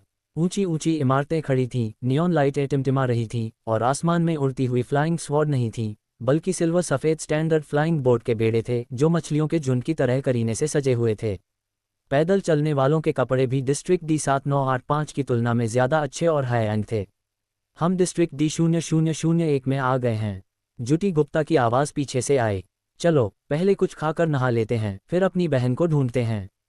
रास्ता दिखाओ। आकाश गुप्ता को पता चला कि यह जगह डिस्ट्रिक्ट D7985 से नेटवर्क नहीं थी। वह झाओजिजी और दूसरों से संपर्क करने के लिए अपने टर्मिनल का इस्तेमाल नहीं कर सका। जुटी गुप्ता ने सिर हिलाया और शहर के बीच की तरफ गाड़ी चलाई। एक छोटी सी बिल्डिंग पर रुकी जिस पर 2 अक्षर खुदे हुए थे, नाइट किंग। दरवाज़ा खोलते ही उसे अंदर एक बिल्कुल नई दुनिया मिली। भाप घूम रही थी, पानी टपक रहा था और हवा स्पिरिट हर्ब्स और मिनरल सॉल्ट्स के मिक्सचर की ताज़ी खुशबू से भरी हुई थी। यह कोई रेगुलर बाथ हाउस नहीं था, बल्कि एक स्पिरिट बाथ था। पूल का पानी जमीन के नीचे बने स्पिरिट झरने से लिया जाता था, जिसमें स्पिरिट जड़ी बूटियों से बना मेडिसिनल लिक्विड मिलाया जाता था। इसमें नहाने से थकान दूर होती थी और छिपी हुई चोटें ठीक हो जाती थीं। जुटी गुप्ता आकाश गुप्ता को एक VIP प्राइवेट कमरे में ले गई। अंदर एक बड़ा बाथटब था और पानी बहुत गहरा था। आकाश गुप्ता ने अपनी फटी हुई स्कूल यूनिफॉर्म उतारी और पूल में उतर गया। गर्म पानी उसके कंधों से ऊपर आ गया और उसने अपनी आंखें बंद कर लीं। उसे महसूस हुआ कि लड़ाई से तनाव में आई मांसपेशियां धीरे धीरे आराम कर रही हैं। जुटी गुप्ता पूल में उसके सामने बैठा था। उसका बड़ा शरीर गर्म पानी में भीगा हुआ था। वह अजीब तरह से शांत था। जुगान गुप्ता और जुजू गुप्ता दूसरी तरफ थे। भाई आकाश गुप्ता, जब आप हमारी बहन से मिलेंगे, उन्होंने अपने शब्दों को तौलते हुए कहा, अगर वह सख्ती से बात करती है तो कृपया उसे बर्दाश्त करें। वह असल में बुरी इंसान नहीं है, वह बस हमारे साथ सख्त है। हम। आकाश गुप्ता ने अपनी आंखें नहीं खोलीं। जुटी गुप्ता ने एक बड़ा फैसला लिया और कहा, गुओ यूनिक्सयू के बारे में। हमें तो लगता है कि वह हमारे बड़े भाई के लायक भी नहीं है। उसकी पर्सनैलिटी ऐसी है कि जो कोई भी उसे देखेगा वह मुंह फेर लेगा, यहाँ तक कि एक कुत्ता भी अपना सिर हिलाएगा। लेकिन उसका हमारे गुप्ता परिवार के साथ मैरिज कॉन्ट्रैक्ट है। हमें बस अपने बड़े भाई को तकलीफ झेलने देना है। जुटी गुप्ता ने जोर से सिर हिलाया और पानी चारों तरफ छिड़क दिया। नहाने के बाद चारों ने साफ कपड़े पहने और अचानक प्राइवेट कमरे का दरवाज़ा खुल गया। एक अधेड़ उम्र की महिला जो बहुत ज़्यादा मेकअप किए हुए थी अंदर आई। उसके पीछे जवान लड़कियों का एक ग्रुप था। लड़कियों ने चमकीले रंगों के कपड़े पहने थे और उनका मेकअप बहुत अच्छा था। वे 2 लाइनों में ऐसे खड़ी थीं जैसे शेल्फ पर सामान रखा हो। मैडम ने उन चारों को देखकर मुस्कुराईं। जेंटलमैन, ये हमारे यहाँ की सबसे फ्रेश और प्यारी लड़कियां हैं। अपनी पसंद की चुन लें। जुजू गुप्ता सबसे पहले खड़ा हुआ। उसने लड़कियों के ग्रुप पर नज़र डाली, भौहें चढ़ाईं और मैडम की तरफ हाथ हिलाया। उसकी आवाज़ बिजली की तरह तेज थी। हमें बड़े वाले चाहिए, ये नहीं चलेंगे। मैडम एक पल के लिए हैरान रह गईं, फिर तुरंत मुस्कुराईं और बार बार सिर हिलाया। मैं समझ गई। बड़ी मसल्स, काफ़ी ताकत हमारे पास है। मैं अभी जाकर उन्हें दूसरे बैच से बदल दूंगी। वह मुड़ी और चली गई और थोड़ी ही देर में वो लड़कियों के एक और ग्रुप को ले आई। इस बार बात अलग थी। उनमें से हर एक बड़ी और हट्टी कट्टी थी और उसके हाथ आकाश गुप्ता की जांघों से भी मोटे थे। जुटी गुप्ता, जुगान गुप्ता और जुजू गुप्ता की आंखें चमक उठीं और उनमें से हर एक ने ध्यान से करीब 1 दर्जन स्क्वायर शेप वाली लड़कियों को प्राइवेट कमरे में ले जाने के लिए चुना। पूरा सीन ऐसा लग रहा था जैसे वे पहलवानों का चयन कर रहे हों। आकाश गुप्ता ने अपना सिर हिलाया। मुझे किसी की ज़रूरत नहीं है। वह जाने के लिए खड़ा हो गया। मैडम ने सब कुछ देखा था, क्योंकि तुम पहले से ही यहाँ हो, उन्होंने कहा और दरवाजे के पास सिर झुकाए और सुंदर चेहरा बनाए खड़ी एक लड़की को प्राइवेट कमरे में धकेल दिया। लड़की 20 साल की लग रही थी, नाजुक और कमज़ोर, उन बड़ी मसल्स, काफ़ी ताकत वाली लड़कियों से बिल्कुल अलग जिन्हें अभी अभी चुना गया था। उसने semi transparent black short top और स्कर्ट पहना हुआ था। उसने हैवी मेकअप नहीं किया था, बस फाउंडेशन की एक पतली लेयर लगाई थी जो उसकी थकान को छिपा नहीं पा रही थी। आकाश गुप्ता ने त्योरियां चढ़ाईं। उसकी आवाज़ कठोर नहीं थी, लेकिन बहुत दृढ़ थी। बाहर जाओ, मुझे इन सेवाओं की ज़रूरत नहीं है। लड़की ने ऊपर देखा। उसकी आंखें पहले से ही लाल थीं, उसके होंठ कांप रहे थे, उसकी आवाज़ मच्छर की भिनभिनाहट जितनी धीमी थी। प्लीज़, अगर मुझे आज रात ऑर्डर नहीं मिला तो मैं खत्म। बिना किसी चेतावनी के आंसू बहने लगे। मैंने स्टूडेंट लोन लिया था, अगर मैंने इसे वापस नहीं किया तो मैं मर जाऊंगा। प्लीज़, मुझे रख लो। आकाश गुप्ता हैरान रह गया। मैं कुछ भी कर सकती हूँ। एनहेंसर से स्किन हाइड्रेशन, टॉक्सिन निकालना, स्पिरिट एनर्जी मसाज, बर्फ और आग की थेरेपी, मैं ये सब कर सकती हूँ। वह तेजी से बोल रही थी। उसकी आवाज़ में आंसू थे, लेकिन उसकी बातें किसी टंग ट्विस्टर को दोहराने जितनी तेज थीं, शायद इसलिए क्योंकि उसने यह बात बहुत बार कही थी। मैं कोई भी काम करूंगी, प्लीज़ मुझे मत भेजना। आकाश गुप्ता ने कुछ सेकंड के लिए उसे देखा। ऐसा नहीं था कि वह नर्म दिल था, वह उत्सुक था। डिस्ट्रिक्ट डी 7985 में, हालांकि वह गरीब था, वह कभी भी इस हद तक गरीब नहीं था। तुम्हारा नाम क्या है? झांग ली। लड़की ने अपने आंसू पोंछे और जल्दी से अपनी आस्तीन से एक सर्विस लिस्ट निकाली और दोनों हाथों से उसे थमा दी। उसका रवैया इज्जतदार था। देखो, ये सब स्टैंडर्ड सर्विस हैं। मेरी टेक्निक बहुत अच्छी है, मैं तुम्हें अनकंफर्टेबल नहीं करूंगी। मुझे इनकी ज़रूरत नहीं है। आकाश गुप्ता ने उसे टोका और अपने सामने वाले सोफे की ओर इशारा किया। वहां बैठो और मुझे डिस्ट्रिक्ट डी 0001 के बारे में बताओ। झांग ली एक पल के लिए हैरान रह गईं, फिर सामने वाले सोफे पर बैठ गईं। उनकी पीठ सीधी थी, हाथ घुटनों पर ऐसे रखे थे जैसे कोई स्टूडेंट इंटरव्यू का इंतजार कर रहा हो। उसने बताया कि उसे जिला डी 8851 से जिला डी 0001 के एक विश्वविद्यालय में भर्ती कराया गया था। वह अपने माता पिता की नज़रों में एक अकादमिक स्टार थी, लेकिन उसका परिवार ट्यूशन फीस नहीं दे सकता था और वह नहीं चाहती थी कि उसके माता पिता अपना घर बेच दें, इसलिए वह बैंक गई और स्टूडेंट लोन ले लिया। बैंक वालों ने मुस्कुराते हुए कहा, यह एक इंपीरियल सपोर्ट पॉलिसी है, 30 दिन बिना ब्याज के, ब्याज दर बहुत कम है। कॉन्ट्रैक्ट सैकड़ों पेज का था। उसने साइन करने से पहले उसे ध्यान से नहीं पढ़ा था। उसे बाद में पता चला कि सालाना ब्याज दर 36% थी। आकाश गुप्ता हौंफने लगा। ये सब मेरी अपनी बेवकूफ़ी थी। उसकी आवाज़ बहुत धीमी थी, जिसमें सुन्नापन था। यूनिवर्सिटी में 4 साल तक उसने बहुत मेहनत की, एक एक पैसा बचाया और अनगिनत किश्तें चुकाईं। ग्रेजुएशन के बाद उसने हिसाब लगाया कि उसने जितना उधार लिया था, उससे 2 गुना उस पर बकाया है। बैंक वालों ने कहा, आप ऑर्गन मॉर्गेज लोन ले सकते हैं और भविष्य के मेडिकल रिसोर्स को अभी कैश में बदल सकते हैं। उसने उस पर साइन कर दिया। जब तक उसे समझ आया कि ऑर्गन मॉर्गेज लोन का क्या मतलब है, तब तक उसका यूट्रस उसका नहीं रहा। इंटरव्यू के दौरान मैडम ने मुझसे पूछा, क्या आप इस नौकरी के लिए अपना यूट्रस निकलवाने को तैयार हैं? झांग ली ने ऊपर देखा। उसकी आंखें फिर से लाल हो गईं, लेकिन उसके मुंह के कोने पर एक ऐसी मुस्कान आ गई जो रोने से भी ज्यादा बदसूरत थी। मैंने कहा था कि मैं तैयार हूं। मैंने अपना यूट्रस पहले ही बेच दिया है। मुझे कोई पीरियड्स नहीं आते, इसलिए मैं हर दिन पूरे साल बिना ब्रेक के काम कर सकती हूँ। अध्याय 86। मेरा छोटा भाई घटिया पूंजीपति। मेरे जैसे लोग डिस्ट्रिक्ट D0001 में हर जगह हैं। यहाँ आने वाला हर कोई कर्ज में डूबा हुआ है ना? आकाश गुप्ता ने गहरी सांस ली। वह जानता था कि शिकायत करने से समस्या हल नहीं होगी। अब झांग ली की मदद करने का सिर्फ एक ही तरीका था। आज रात मैं आपकी कुछ और सर्विस बुक करूंगा। तीनों बड़े बेवकूफ़ वैसे भी इसके लिए पैसे दे रहे हैं। झांग ली की आंखें तुरंत चमक उठीं। उसने जोर से सिर हिलाया, उसकी आवाज़ में आखिरकार थोड़ी जान आ गई। तुम सच में बहुत अच्छे आदमी हो। आकाश गुप्ता लेट गया। झांग ली ने समझदारी से उसके कंधों की मालिश शुरू की। उसकी टेक्निक उम्मीद से कहीं ज़्यादा प्रोफेशनल थी। प्रेशर एकदम सही था और उसने सभी प्रेशर पॉइंट्स पर एकदम सही मारा। ऐसा लगा कि बहुत अच्छी टेक्निक होने का उसका दावा सिर्फ शेख ही नहीं था। आकाश गुप्ता ने क्लासिक मसाज पार्लर रूटीन शुरू किया और लड़की से बात करना शुरू किया। आप डिस्ट्रिक्ट डी में गुप्ता परिवार के बारे में कितना जानते हैं? झांग ली कई सालों से इस शहर में घूम रही थी। हालांकि उसका रुतबा कम था, लेकिन उसने हर तरह के लोगों को देखा था। शराब पीने वाले दूसरी पीढ़ी के अमीर बच्चे, डींगे हाँकने वाले सेल्समैन, ज़्यादा खर्च करने वाले किसान और शराब में अपना दुख डुबोने वाले व्यापारी। उनके मुंह से निकली जानकारी कभी कभी खबरों से भी ज़्यादा सही होती थी। उसने अपनी आवाज़ धीमी कर ली और आकाश गुप्ता को गुप्ता परिवार के बारे में जो कुछ भी वह जानती थी उसे विस्तार से बताना शुरू कर दिया। आकाश गुप्ता को झांग ली की मसाज अच्छी लगी। गुप्ता परिवार शुरू में दवा वाली जड़ी बूटियों का काम करता था। उन्होंने डिस्ट्रिक्ट D7988 जैसी छोटी जगह से शुरुआत की थी। बाद में उन्हें पता चला कि एनहेंसर से ज़्यादा पैसे मिलते हैं, इसलिए उन्होंने अपना रास्ता बदल लिया। अब पूरे डिस्ट्रिक्ट डी में मार्केट में कम से कम आधे आयरन स्पाइन एनहेंसर उनके चैनल से आते हैं। उसने आकाश गुप्ता के कंधे पर अच्छी तरह से दबाव डाला। दबाव न तो बहुत हल्का था और न ही बहुत भारी, जबकि उसकी आवाज़ बहुत धीमी थी। आयरन स्पाइन कई ग्रेड में आता है। सबसे कम ग्रेड माइनर्स और पोर्टर्स को सस्ते में बेचा जाता है, जबकि हाई एंड सामान कल्टीवेटर्स को बेचा जाता है। ये थोड़े समय के लिए फिजिकल स्ट्रेंथ बढ़ा सकता है, लेकिन इसके साइड इफ़ेक्ट्स भी काफ़ी हैं।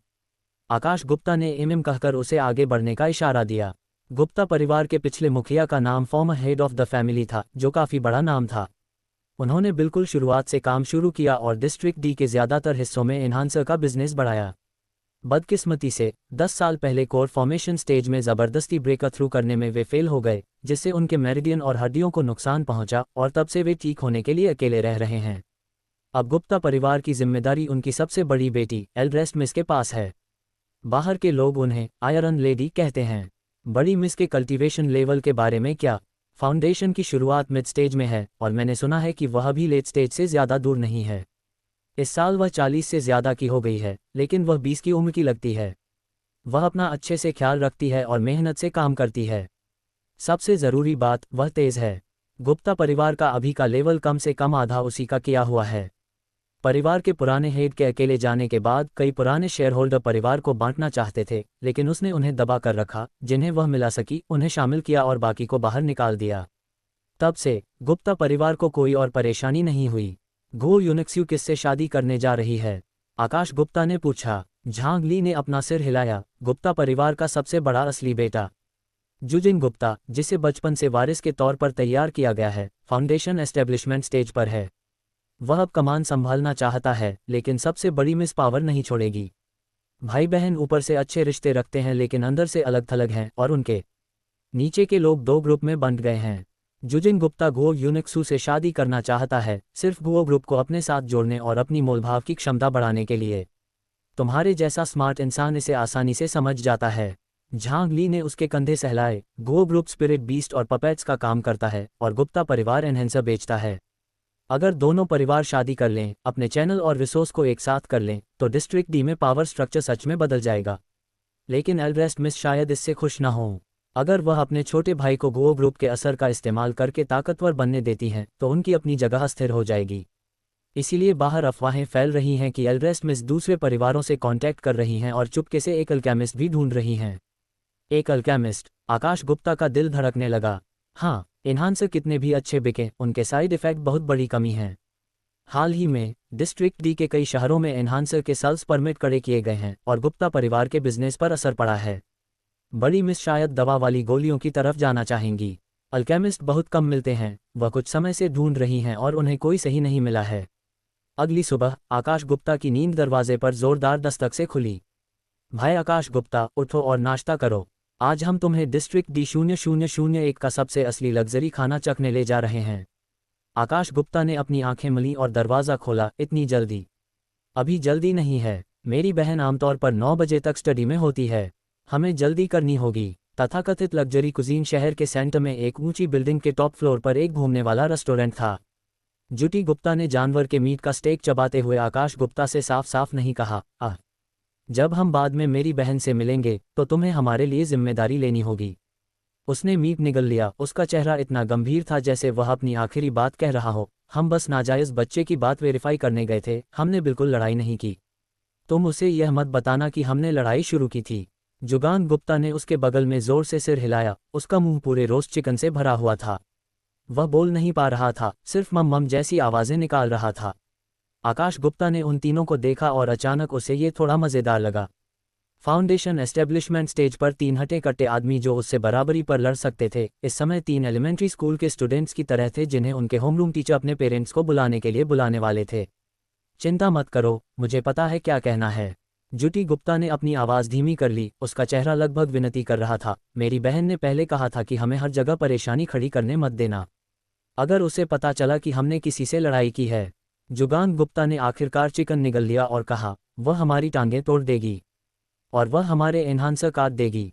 जुजू गुप्ता की आवाज़ में डर का असली एहसास था। एनहांसर के बिना हम में और मरे हुए लोगों में क्या फ़र्क है? आकाश गुप्ता ने उनकी तरफ देखा और एक पल के लिए चुप रहा। उसे अचानक समझ आया कि ये 3 लोग उसके साथ इतना अच्छा बर्ताव कर रहे थे, उसके लिए खाना खरीद रहे थे, रहने की जगह का इंतजाम कर रहे थे, इसलिए नहीं कि उन्हें अपनी अंतरात्मा मिल गई थी, बल्कि इसलिए कि वे एड्रेस मिस से डरते थे। जुटी गुप्ता एक सुपरकार चलाकर आकाश गुप्ता को गुप्ता परिवार की जायदाद पर ले गईं। चारों कार से बाहर निकले और 3 बेवकूफ़ आकाश गुप्ता के पीछे ऐसे चलने लगे जैसे 3 बच्चे हों जिनसे कोई गलती हो गई हो और उन्हें उनके माता पिता से मिलने ले जाया जा रहा हो। एक आदमी जो हाउसकीपर जैसा दिख रहा था, दरवाजे पर खड़ा था और बिना किसी भाव के उन्हें देख रहा था। एल्डेस्ट मिस स्टडी में आपका इंतजार कर रही हैं, मिस्टर आकाश गुप्ता। तीनों बेवकूफ़ों ने एक दूसरे को देखा, एक साथ गहरी सांस ली और पीछे चलने के लिए तैयार हो गए। हाउसकीपर ने तीनों से कहा, सिस्टर टिंग ने निर्देश दिए हैं, तुम लोग यहीं इंतजार करो। आकाश गुप्ता ऊपर स्टडी रूम में गया। खिड़की के पास एक बड़ी उम्र की औरत खड़ी थी। उसने बस बेपरवाही से कहा, तुम आखिरकार आ ही गए, मेरे छोटे भाई। छोटा भाई। अध्याय 87। स्काई गार्डन में फिर से मिलना। आकाश गुप्ता ने थोड़ा सा मुंह बनाया, मैं कब से तुम्हारा छोटा भाई बन गया? बड़ी मिस ने सीधे जवाब नहीं दिया, बस खिड़की से मुंह फेर लिया। उनके चेहरे के भाव बहुत अच्छे नहीं थे, लेकिन उनमें वह शांत स्वभाव था जो लंबे समय तक पावरफुल पदों पर रहने वालों में होता है, और जुटी गुप्ता के उलट उनके शरीर पर सुई के निशान नहीं थे। छोटे भाई, उसने शुरू किया, मैंने सुना है कि तुम गोलियों को रिफाइन कर सकते हो, है ना? एक foundation establishment stage 3rd rank alchemist. Akash Gupta का दिल तेजी से धड़क उठा। उसने अपना एक्सप्रेशन शांत रखा, लेकिन उसका दिमाग तेजी से चल रहा था। उसने ज़रूर मेरा बैकग्राउंड देख लिया होगा। हाँ, आकाश गुप्ता ने मना नहीं किया और पूछा, क्या आप गोलियां खरीदना चाहते हैं? बड़ी मिस मुस्कुराई, प्रशंसा भरी मुस्कान। हमारा परिवार अपना पिल बिजनेस बढ़ाना चाहता है और अभी हमारे पास सबसे ज़्यादा कमी एल्केमिस्ट की है। वह रुकी। उसकी नज़र सीधे आकाश गुप्ता पर टिक गई। छोटे भाई, वापस आओ और हमारे परिवार की मदद करो और चलो मिलकर पिल बिजनेस को आगे बढ़ाते हैं। कैसा रहेगा? अगर कीमत सही हुई तो मैं सोचूंगा, लेकिन मुझे आपका छोटा भाई बनने में कोई दिलचस्पी नहीं है। छोटे भाई, क्या तुम जानते हो कि हमारे परिवार का गो परिवार के साथ शादी का कॉन्ट्रैक्ट है? वह रुक गई, जैसे आकाश गुप्ता के रिएक्शन का इंतजार कर रही हो। आकाश गुप्ता ने कोई रिएक्शन नहीं दिया, बस चुपचाप उसे देखता रहा। लेकिन यह शादी का कॉन्ट्रैक्ट बड़े बेटे ने छीन लिया। उसने आकाश गुप्ता की आंखों में देखते हुए हर शब्द बोलते हुए कहा, मुझे पता है कि गो यूनेक्स्यू को तुम पसंद हो। आकाश गुप्ता का दिल तेजी से धड़क उठा। अगर तुम वापस आकर मदद करने को तैयार हो। सबसे बड़ी मिस ने आधा कदम आगे बढ़ाया। उनकी आवाज़ धीमी हो गई, जैसे कोई राज बता रही हो जो सिर्फ 2 लोगों को पता हो। मैं तुम्हें सारे सबूत इकट्ठा करने में मदद करूंगी ताकि यह साबित हो सके कि तुम हमारे गुप्ता परिवार के खून के लोग हो जो बाहर खो गए हैं। तुम सही वजह से वापस आ सकते हो और सही तरीके से गो यूनेक्सू को वापस ले सकते हो। स्टडी में कुछ पल के लिए शांति छा गई। तुम मेरी मदद कर रहे हो, सिर्फ गोली के बिजनेस के लिए नहीं, है ना? तुम मेरे हाथ का इस्तेमाल करके बड़े बेटे पर भी वार करना चाहते हो। आकाश गुप्ता की आवाज़ बहुत धीमी थी। बड़ी मिस ने कोई जवाब नहीं दिया। उनके होठों का घुमाव बस थोड़ा और गहरा हो गया। छोटे भाई, तुम सच में बहुत चालाक हो। इस दुनिया में लेन देन हमेशा आपसी फायदे के बारे में रहा है। तुम मेरी मदद करो, मैं तुम्हारी मदद करूंगा, किसी भी तरफ का नुकसान नहीं होगा। आकाश गुप्ता एक पल के लिए चुप रहा, फिर बोला, मुझे पहले गो यूनेक्स्यू से मिलना है। बड़ी मिस ने थोड़ा सिर हिलाया, जैसे उन्हें बहुत पहले से उम्मीद थी कि वह ऐसा कहेंगे। बहुत अच्छा, लेकिन पहले तुम्हें गोलियों की भट्टी बनानी होगी ताकि मैं तुम्हारी कीमत साबित कर सकूं। किस तरह की गोलियां? आकाश गुप्ता ने पूछा। बस सबसे साधारण खेती की गोली। आकाश गुप्ता ने बिना कुछ कहे बात खत्म कर दी। उसने आग से ढकी भट्टी को नीचे उतारा और टेबल पर रख दिया। उसने अचानक अपनी स्पिरिचुअल पावर का इस्तेमाल किया और ऐश अर्थ फायर फूट पड़ा। भट्टी के मुंह से लाल सुनहरी लपटें निकलीं, जिससे लगभग आधा मीटर ऊंचा आग का खंभा बन गया। पूरे कमरे का टेम्परेचर तेजी से बढ़ गया।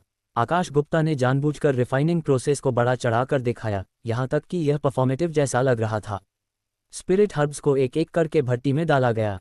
उसके हाथ की स्पीड बहुत तेज थी और स्पिरिचुअल पावर में उतार चढ़ाव इतने ज्यादा थे कि पूरी बिल्डिंग उन्हें महसूस कर सकती थी। आधे घंटे से भी कम समय में फनेस का ढक्कन खुल गया, जिससे चमकदार सुनहरी रोशनी निकली। भट्टी से 6 गोल और मोटी कल्टीवेशन पिल्स उड़कर बाहर आईं, भूमि और आकाश गुप्ता की हथेली पर आकर रुकीं। इसे अजमाएं। सबसे बड़ी मिस ने एक उठाया और अपनी उंगलियों से उसे चेक किया। उन्होंने एक पोर्टेबल डिटेक्टर निकाला और स्क्रीन पर नंबरों की एक लाइन आ गई। तीसरा रैंक, प्योरिटी 99.7%, गोली में टॉक्सिन कंटेंट 0.3%। उत्तम गुणवत्ता। उसकी पुतलियां थोड़ी सिकुड़ गईं। उसने दोबारा टेस्ट करने के लिए इंस्ट्रूमेंट को फिर से दबाया। नतीजा वही था। उसने आकाश गुप्ता की तरफ देखा और उसकी नज़रों में जो जांच थी वह पूरी तरह गायब हो गई थी। उसकी जगह एक साफ तेजी आ गई थी। गुप्ता परिवार में अल्केमिस्ट थे, लेकिन कोई भी ऐसा नहीं था जो तीसरी रैंक की गोलियों को एकदम सही बना सके। उसने कल्टीवेशन पिल अपने मुंह में रखी। जैसे ही पिल उसके पेट में गई, उसके डेंटियन से एक गर्म कट उठा और उसके हाथ पैरों और हड्डियों में फैल गया। उसने इसे महसूस करने के लिए एक पल के लिए अपनी आंखें बंद कर लीं, और जब उसने उन्हें फिर से खोला तो उसके होठों की मुस्कान एक सच्ची, दिल से निकली मुस्कान में बदल गई थी। तुम सचमुच मेरे अपने छोटे भाई हो। दोपहर में डिस्ट्रिक्ट D0001 के सेंटर में एक स्काईस्क्रेपर के टॉप फ्लोर पर स्काई गार्डन में। ये जगह जमीन से सैकड़ों मीटर ऊपर थी और उनके पैरों के नीचे ट्रांसपेरेंट टेम्पर्ड ग्लास था, जिससे नीचे चींटियों जितने बड़े पैदल चलने वालों को हल्का हल्का देखा जा सकता था। बगीचे में डिस्ट्रिक्ट D से लाए गए अनोखे फूल और अनोखी घास लगाई गई थी और फूलों की जाली से बेलें हरे झरनों की तरह लटक रही थीं। अलग अलग रंगों के फूल एक शानदार समंदर में मिल गए थे और हवा मिली जुली मीठी खुशबू से भर गई थी। बगीचे में ग्लैमरस कपड़ों में पुरुष और महिलाएं छोटे छोटे ग्रुप में बैठे थे, बोनचाइना चाय के कप पकड़े हुए थे और धीमी आवाज में बातें कर रहे थे। ये जगह नीचे के लोगों से बिल्कुल मेल नहीं खाती थी। टेबल पर रखे हथेली के साइज के केक की कीमत झांगली की 1 महीने की सैलरी के बराबर थी। आकाश गुप्ता और सबसे बड़ी मिस बगीचे के सबसे अंदर वाले कोने में बैठे थे, जहां बेलों ने उन्हें बाहरी दुनिया से आधा अलग कर दिया था, जिससे एक ऐसी जगह बन गई जो प्राइवेट और बिना रुकावट वाली थी। गोली के बिजनेस के बारे में हम इस तरह कोऑपरेट कर सकते हैं। बड़ी मिस ने अपना चाय का कप नीचे रख दिया। डिस्ट्रिक्ट D7985 में आप जो गोलियां रिफाइन करते हैं वे सिक्योरिटी डिपार्टमेंट के तहत आती हैं, मैं उस पर कंट्रोल नहीं कर सकती। लेकिन जब तक डिस्ट्रिक्ट D0001 में आप जो गोलियां रिफाइन करते हैं वे पूरी तरह से गुप्ता ग्रुप के चैनलों के जरिए बेची जाती हैं, मैं आपको 50% हिस्सा दूंगी। आकाश गुप्ता ने भौहें चढ़ाते हुए कहा, 50% बहुत कम है। 50% आपके लिए है। सामान, चैनल, कनेक्शन और टैक्स सब हम कवर करेंगे। बड़ी मिस ने उंगली उठाई। अगर आप खुद उन्हें बाहर बेचते हैं, खर्च निकालने, टैक्स देने और कॉम्पिटिटर से दबने के रिस्क का हिसाब लगाने के बाद, तो शायद आपको 50% भी न मिले। आकाश गुप्ता ने एक पल सोचा और आगे मोलभाव नहीं किया। बहुत अच्छा, लेकिन मैं गोलियों की कीमत तय करने में हिस्सा लेना चाहता हूँ। और मैं एक असिस्टेंट रखना चाहता हूँ, उसका नाम झांगली है। सौदा। एक आदमी बगीचे के दरवाजे से तेजी से आया। स्पीड बहुत तेज थी, जिससे हवा का एक झोंका आया और कुछ फूलों की पंखुड़ियां नीचे गिर गईं। इससे पहले कि आकाश गुप्ता कुछ कर पाती, वह आकृति उसकी बाहों में आ गई। उसके हाथ उसकी कमर को कसकर पकड़े हुए थे। उसका चेहरा उसकी छाती में धंसा हुआ था, इतनी जोर से कि ऐसा लग रहा था जैसे वह खुद को उसके शरीर में समा लेना चाहती हो। मुझे पता था तुम मरी नहीं हो। मुझे पता था। आवाज सिसकियों से भर गई थी, कांप रही थी, जैसे कि इसे बहुत लंबे समय से दबा दिया गया था और अंत में बांध से फट गई। ये गो यूनेक्स्यू थी। आकाश गुप्ता ठिठक गया। गो यूनेक्स्यू का वजन बहुत कम हो गया था। उसने एक सादी सफ़ेद ड्रेस पहनी हुई थी, कोई मेकअप नहीं किया था और उसके बाल बस खुले हुए थे, जिससे वह गो यूनेक्स्यू से बिल्कुल अलग लग रही थी, जो अपने पहले सप्लीमेंट्री एग्जाम के दौरान मोर की तरह गर्व से भरी हुई थी। उस समय मेरे परिवार ने मुझे ले लिया था, मैंने जानबूझकर तुम्हें नहीं छोड़ा। उसने अपना सिर उसकी छाती से उठाया, उसका चेहरा आंसुओं से भरा हुआ था, उसकी आंखों के सॉकेट खरगोश की तरह लाल थे और उसकी नाक का सिरा भी लाल था। मुझे माफ़ करना, मेरा ऐसा मतलब नहीं था। प्लीज़ मुझे दोष मत देना, ठीक है? आकाश गुप्ता ने उसकी तरफ देखा, उसका गला ऐसा लग रहा था जैसे किसी चीज़ से जाम हो गया हो। उसने हाथ बढ़ाकर धीरे से उसके चेहरे से आंसू पोंछे। जैसे ही उसकी उंगलियां उसके गाल पर लगी, उसने अपना चेहरा वापस उसके गाल में छिपा लिया और उसे और भी कसकर गले लगा लिया। मुझे आगे कभी मत छोड़ना, ठीक है?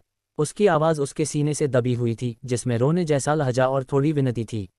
आकाश गुप्ता का हाथ उसके सिर के पीछे रुक गया और उसने उसे धीरे से थपथपाया। ठीक है। सबसे बड़ी मिस उनके सामने बैठी थी, उनके हाथ में चाय का कप अभी भी हवा में था, उनका पूरा शरीर मानो किसी जादू से जम गया हो। उसने गो यूनिक्स्यू को आकाश गुप्ता की बाहों में गिरते हुए देखा, आकाश गुप्ता को उसके सिर पर हाथ फेरते हुए देखा और उन दोनों के बीच की उस करीबी को देखा जिसमें उनके आसपास के बाकी सभी लोग नज़रअंदाज थे। उसका चेहरा हैरानी से भर गया, ऐसी हैरानी जिसकी उसने बिल्कुल उम्मीद नहीं की थी। तुम दोनों किस तरह के प्यार में डूबे हुए कपल हो? बेशक वह जानती थी कि गो यूनिक्स्यू को आकाश गुप्ता पसंद है, ये वह खुफिया जानकारी थी जिसकी उसने खुद जांच की थी। लेकिन उसने उम्मीद नहीं की थी कि गो यूनिक्स्यू सबके सामने इतनी सीधी बात करेगी, अपनी पहचान और मौके की परवाह किए बिना, जैसे कोई डूबता हुआ इंसान लकड़ी के आखिरी टुकड़े को पकड़ रहा हो। गो यूनिक्स्यू ने आकाश गुप्ता को कसकर गले लगा लिया और उसे छोड़ने से मना कर दिया। अध्याय 88। गोलमेज बैठक। सबसे बड़े बेटे के सबॉर्डिनेट हर जगह थे। जिस पल गो यूनिक्स्यू ने खुद को आकाश गुप्ता की बाहों में फेंका, कोई पहले से ही जाली के पीछे छिपा हुआ था, एक टर्मिनल उठा रहा था और तेजी से फोटो खींच रहा था।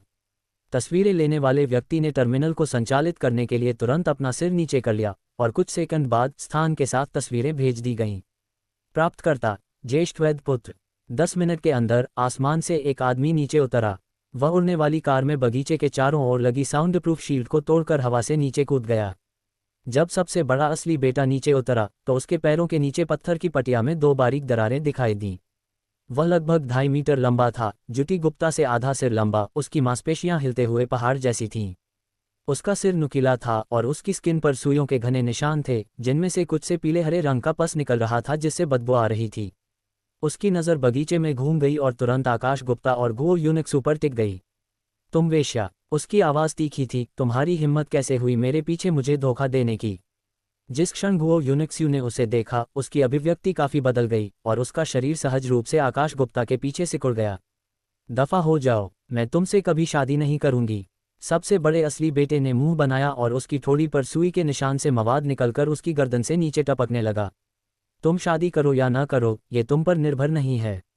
उसने गो यूनिक्स्यू की कलाई पकड़ने के लिए हाथ बढ़ाया। सबसे बड़ी मिस अपनी सीट से उठी और सबसे बड़े वैद्य बेटे को रोकते हुए कहा, छोटे भाई, आप गलत समझे हैं। ये पिता का बच्चा है जो बाहर खो गया था और वह हमारा भाई भी है। उसका नाम आकाश गुप्ता है। सबसे बड़ा असली बेटा एक पल के लिए ठिठक गया, फिर जोर से हंसने लगा। बकवास! मैंने पापा को कभी किसी नाजायज़ बच्चे का जिक्र करते नहीं सुना। उनकी हंसी रुक गई और उनका चेहरा ठंडा पड़ गया। बड़ी मिस, अगर आप मुझसे पंगा लेना भी चाहती हैं तो कोई अच्छा बहाना ढूंढिए।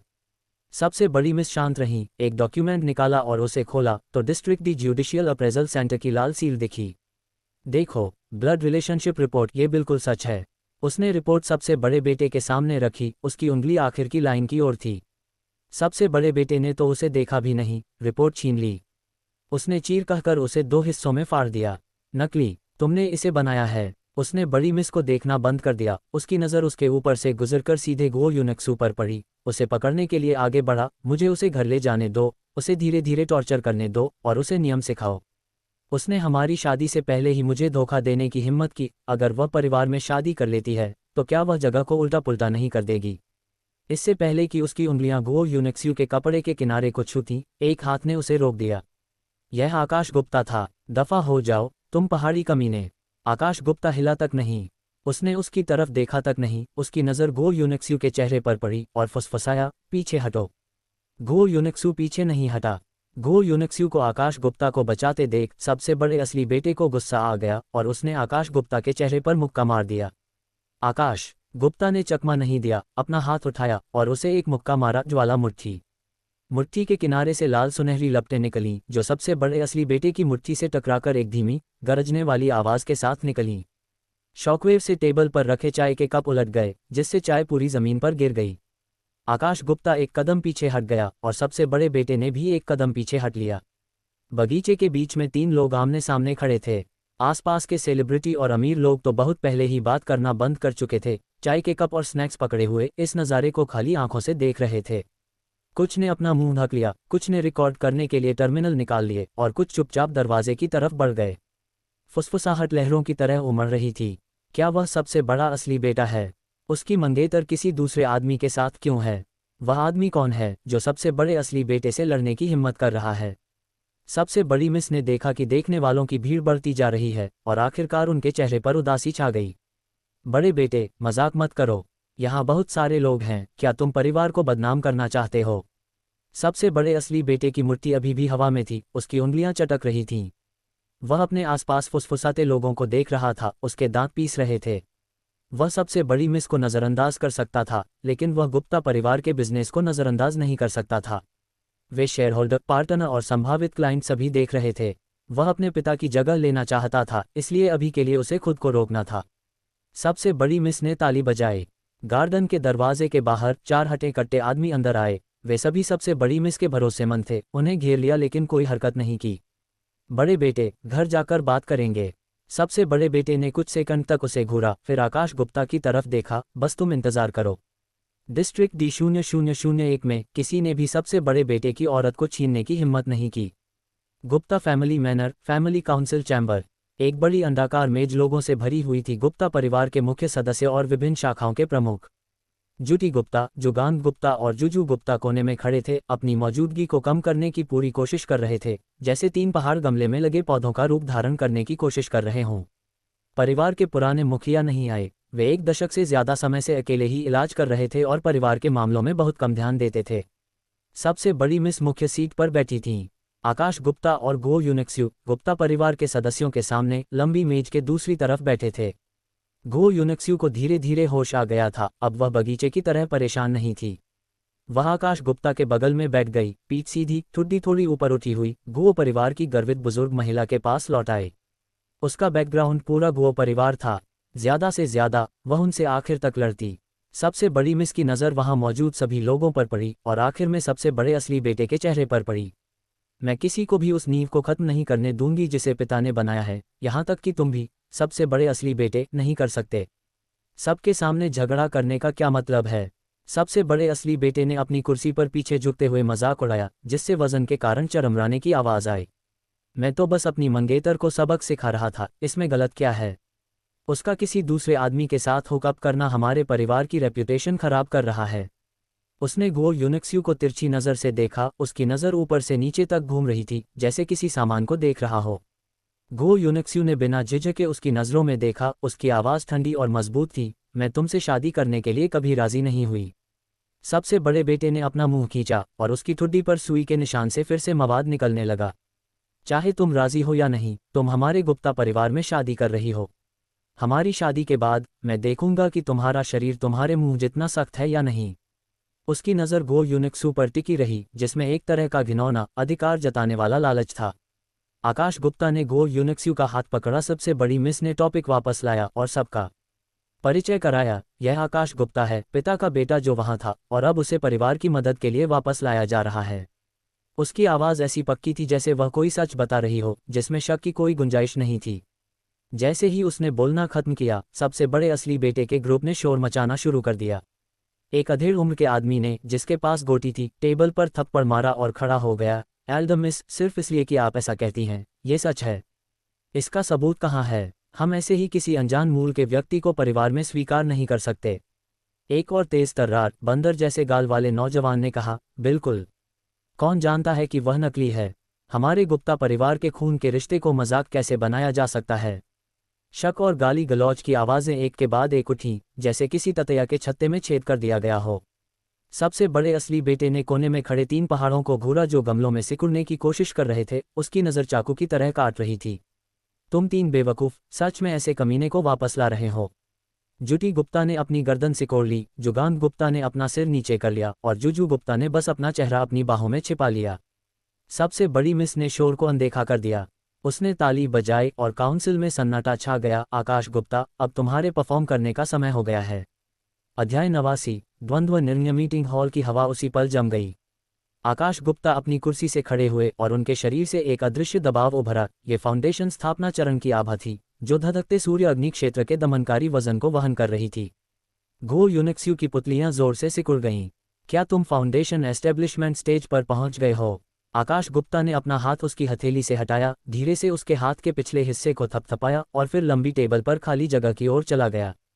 उसने आग से ढकी भट्टी को नीचे उतारा और जैसे ही भट्टी हवा में मडरा रही थी, ऐश अर्थ फायर बिना किसी चेतावनी के भड़क उठी। उसकी हथेलियों से लाल सुनहरी लपटें निकलीं, जिससे लगभग 1 मीटर ऊंचा आग का खंभा बन गया। गर्मी की लहर एक अनदेखी दीवार की तरह चारों तरफ फैल गई। टेबल पर रखे चाय के कप खड़खड़ा रहे थे, कागज बेतहाशा फड़फड़ा रहे थे, पास बैठे लोग अपने आप पीछे झुक गए और कुछ तो अपनी कुर्सियों से उठ भी गए। ये सच में एक एग्जॉटिक आग है। गोटी वाले अधेड़ उम्र के आदमी ने अपनी आंखें बड़ी कर लीं, उसकी आवाज़ भर्रा गई। डिस्ट्रिक्ट डी में जिन कल्टीवेटर के पास एग्जॉटिक फायर थी, उनकी संख्या उंगलियों पर गिनी जा सकती थी और हर एक बड़े ग्रुप के बीच लड़ाई का टारगेट था। फिर भी उनके सामने जो नौजवान था, जो डिस्ट्रिक्ट डी 7985 से आया था, सादे कपड़े पहने था और जिसे उन्होंने बास्टर्ड कहकर गाली दी थी, उसमें न सिर्फ एग्जॉटिक फायर था, बल्कि उसने उसे इस हद तक रिफाइन भी कर लिया था। आकाश गुप्ता ने विस्मयादिबोधक को अनदेखा कर दिया। उसने चीज़ें मिलाना शुरू किया। उसके स्टोरेज बैग से एक एक करके स्पिरिचुअल जड़ी बूटियां निकलीं, crimson flame grass, dragon bone flower, millennium ganoderma. हर चीज़ हवा में एक सुंदर आग बनाती हुई फनेस चैम्बर में ठीक नीचे गिरी। पूरा परफॉर्मेंस स्मूथ और फ्लूइड था, एक भी मूवमेंट बेकार नहीं गया और उसमें एक तरह का वायलेंट एस्थेटिक अपील भी था। 20 मिनट से भी कम समय में फनेस का ढक्कन खुल गया। 10 छोटी गोलियां बाहर निकल गईं। गोलियों की तेज खुशबू पूरे कमरे में फैल गई और कोने में खड़ी जुटी गुप्ता भी सूंघने से खुद को रोक नहीं पाए। बड़ी मिस ने उनके साथ आसानी से तालमेल बिठाया। उसने अपनी आस्तीन से एक डिटेक्टर निकाला, आकाश गुप्ता के पास गई, जेड ट्रे से एक गोली उठाई और उसे स्लॉट में रख दिया। बीप, नंबरों की एक लाइन स्क्रीन पर आ गई। एक परफेक्ट टियर 3 गोली, जिसकी प्योरिटी 98% से ज़्यादा है और गोली में टॉक्सिन की मात्रा बहुत कम है। उसकी आवाज़ तेज नहीं थी, लेकिन हर शब्द सबके कानों तक साफ पहुंच रहा था और उसके होंठ थोड़े ऊपर की ओर मुड़े हुए थे। पिताजी को इस बारे में पहले से ही पता है। क्या किसी को कोई आपत्ति है? आकाश गुप्ता ने पूछा। क्या किसी को कोई आपत्ति है? किसी ने जवाब नहीं दिया। सबसे बड़ा बेटा खड़ा हो गया। बड़ी मिस, बहुत बढ़िया चाल है। बड़ी मिस मुस्कुराई, न तो मना किया और न ही माना। बड़े बेटे, मैं ये सब परिवार के लिए करती हूँ, सबसे बड़े असली बेटे ने ठंडी आवाज़ में कहा। सबसे बड़ी मिस ने आगे कहा, मिस गुओ, गुप्ता परिवार और गुओ परिवार के बीच शादी का कॉन्ट्रैक्ट ज़रूर है, लेकिन शादी के कॉन्ट्रैक्ट का मकसद यह नहीं बताता कि यह सबसे बड़ा असली बेटा ही होना चाहिए। अगर आप हमारे 19वें छोटे भाई आकाश गुप्ता के साथ रहने को तैयार हैं, मैं तैयार हूँ। घो यूनिक्स्यू ने उसके बाद खत्म करने का इंतज़ार नहीं किया। उसकी आवाज़ तेज़ नहीं थी, लेकिन बहुत मजबूत थी। बड़ी मिस एक पल के लिए हैरान रह गईं, फिर मुस्कुराईं। इससे चीज़ें आसान हो जाती हैं। सबसे बड़े असली बेटे को अब और बर्दाश्त नहीं हुआ। ये सबके सामने उसके चेहरे पर एक तमाचा था। अगर उसने अभी समझौता कर लिया, तो भविष्य में उसे गुप्ता परिवार की संस्था कैसे विरासत में मिलेगी? उसने गुस्से में मुक्का मारकर टेबल तोड़ दी। तुम्हारी हिम्मत कैसे हुई? आकाश गुप्ता भी उससे नहीं डरता था। बड़ी मैडम ने बड़े बेटे से पूछा, क्या तुम अब भी हमारे सामने लड़ने का इरादा रखते हो? सबसे बड़े असली बेटे ने जवाब दिया, हाँ सही। सिर्फ ताकतवर लोग ही गुप्ता परिवार का हिस्सा बनने के लायक हैं। तुम कहते हो कि वह पिता का बेटा है, तो मैं एक ड्यूल जजमेंट शुरू करना चाहता हूँ। आकाश गुप्ता ने पूछा, ड्यूल जजमेंट क्या है? सबसे बड़ी मिस ने समझाना शुरू किया कि ड्यूल जजमेंट परिवार के पुराने मुखिया का बनाया हुआ नियम था। अगर गुप्ता परिवार के सदस्यों में कोई मतभेद होता, तो वे उसी कल्टीवेशन स्टेज में उसे सुझाने के लिए ताकत का इस्तेमाल कर सकते थे। आकाश गुप्ता ने कहा, यह बहुत बढ़िया है। मैं बहुत समय से उससे डील करना चाहता था। मैं एक ड्यूल जजमेंट भी शुरू करना चाहता हूँ। सबसे बड़ा असली बेटा जोर से हंसा, अगर तुम राजी हो, मैं तुम्हें 3 दिन में मार्शल आर्ट्स के मैदान में देखूंगा। डिस्ट्रिक्ट डी 0001 की हर गली और गली में एक खबर फैलने के लिए 3 दिन का समय काफ़ी था। गुप्ता परिवार का नाजायज़ बेटा अचानक प्रकट हुआ था। जिला डी 7985 का एक विश्वविद्यालय छात्र, एक कीमियागर और फाउंडेशन स्थापना चरण में। वह गुप्ता परिवार के सबसे बड़े बेटे, सबसे बड़े असली बेटे को गुओ परिवार की सबसे बड़ी मिस घो यूनिक्स्यू के साथ शादी के कॉन्ट्रैक्ट के लिए लड़ने की चुनौती देने जा रहा था। ये खबर एक बम की तरह थी, जो डिस्ट्रिक्ट डी 0001 के अपर क्लास सोशल सर्कल में फट गई। KTVS, बार, प्राइवेट क्लब और मार्शल आर्ट्स जिम सभी इसके बारे में बात कर रहे थे। कुछ लोगों ने कहा कि यह जानबूझकर सबसे बड़ी मिस ने बड़े बेटे के असर को कमज़ोर करने के लिए किया था। दूसरों ने कहा कि गुओ यूनिक्स्यू ने खुद उस इंसान को चुना था क्योंकि उसने किसी भी कीमत पर सबसे बड़े बेटे से शादी करने से मना कर दिया था, और दूसरों ने कहा कि नाजायज़ बेटा बस मौत को दावत दे रहा था। गुओ परिवार का रिएक्शन गुप्ता परिवार के मुकाबले ज़्यादा हल्का था।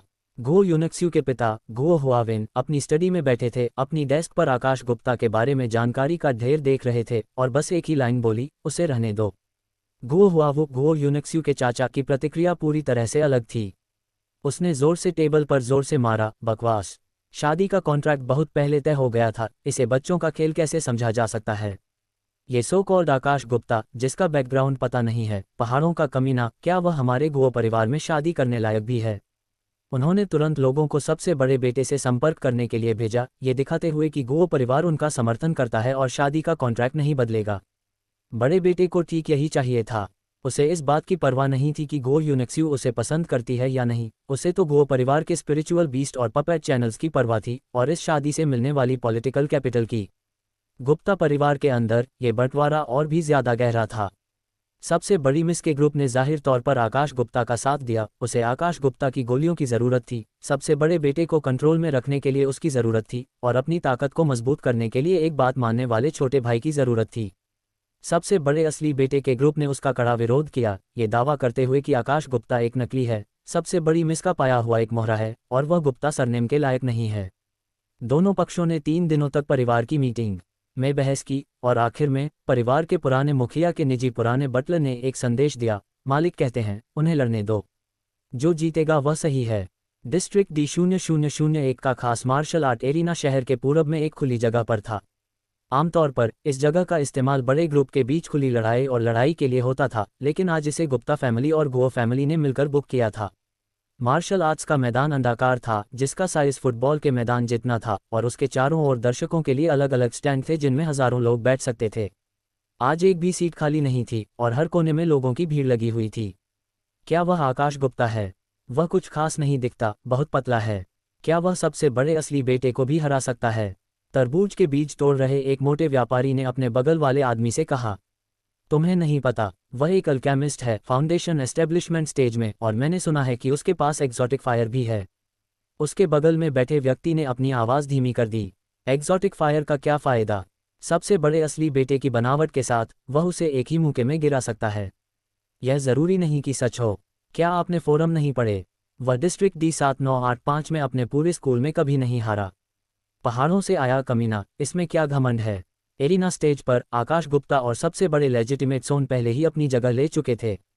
आज सबसे बड़ा असली बेटा अलग था, उसने कीमती कवच पहना हुआ था, और हर सांस से एक तेज केमिकल वाली बदबू आ रही थी। वहां खड़े होकर वह एक वह मशीन जैसा लग रहा था जिसे जबरदस्ती केमिकल एजेंट से चलाया जा रहा हो। शुरू करो, रेफरी की आवाज़ पूरे मैदान में गूंज उठी। आकाश गुप्ता ने सबसे बड़े असली बेटे के पहले हमला करने का इंतजार नहीं किया। उसने अपने पैर थपथपाए, उसका शरीर बाहर निकला, और साथ ही उसने धधकते सूरज की आग का डोमेन छोड़ दिया। उसके पैरों के नीचे से लाल सुनहरी लपटें फैल गईं, जिसने 3 मीटर डायमीटर वाले गोल एरिया को कवर कर लिया। सबसे बड़ा असली बेटा पीछे नहीं हटा, वह उससे आमने सामने मिला। उसका बड़ा मुक्का आकाश गुप्ता के चेहरे पर पड़ा। आकाश गुप्ता एक तरफ हट गया, और साथ ही lamp covering fire guiding method से रॉकेट सटेप का इस्तेमाल किया। उसके पैरों के तलवों से आग की 2 लपटें निकली, और सबसे बड़े असली बेटे की मुट्ठी सिर्फ एक परछाई पर लगी।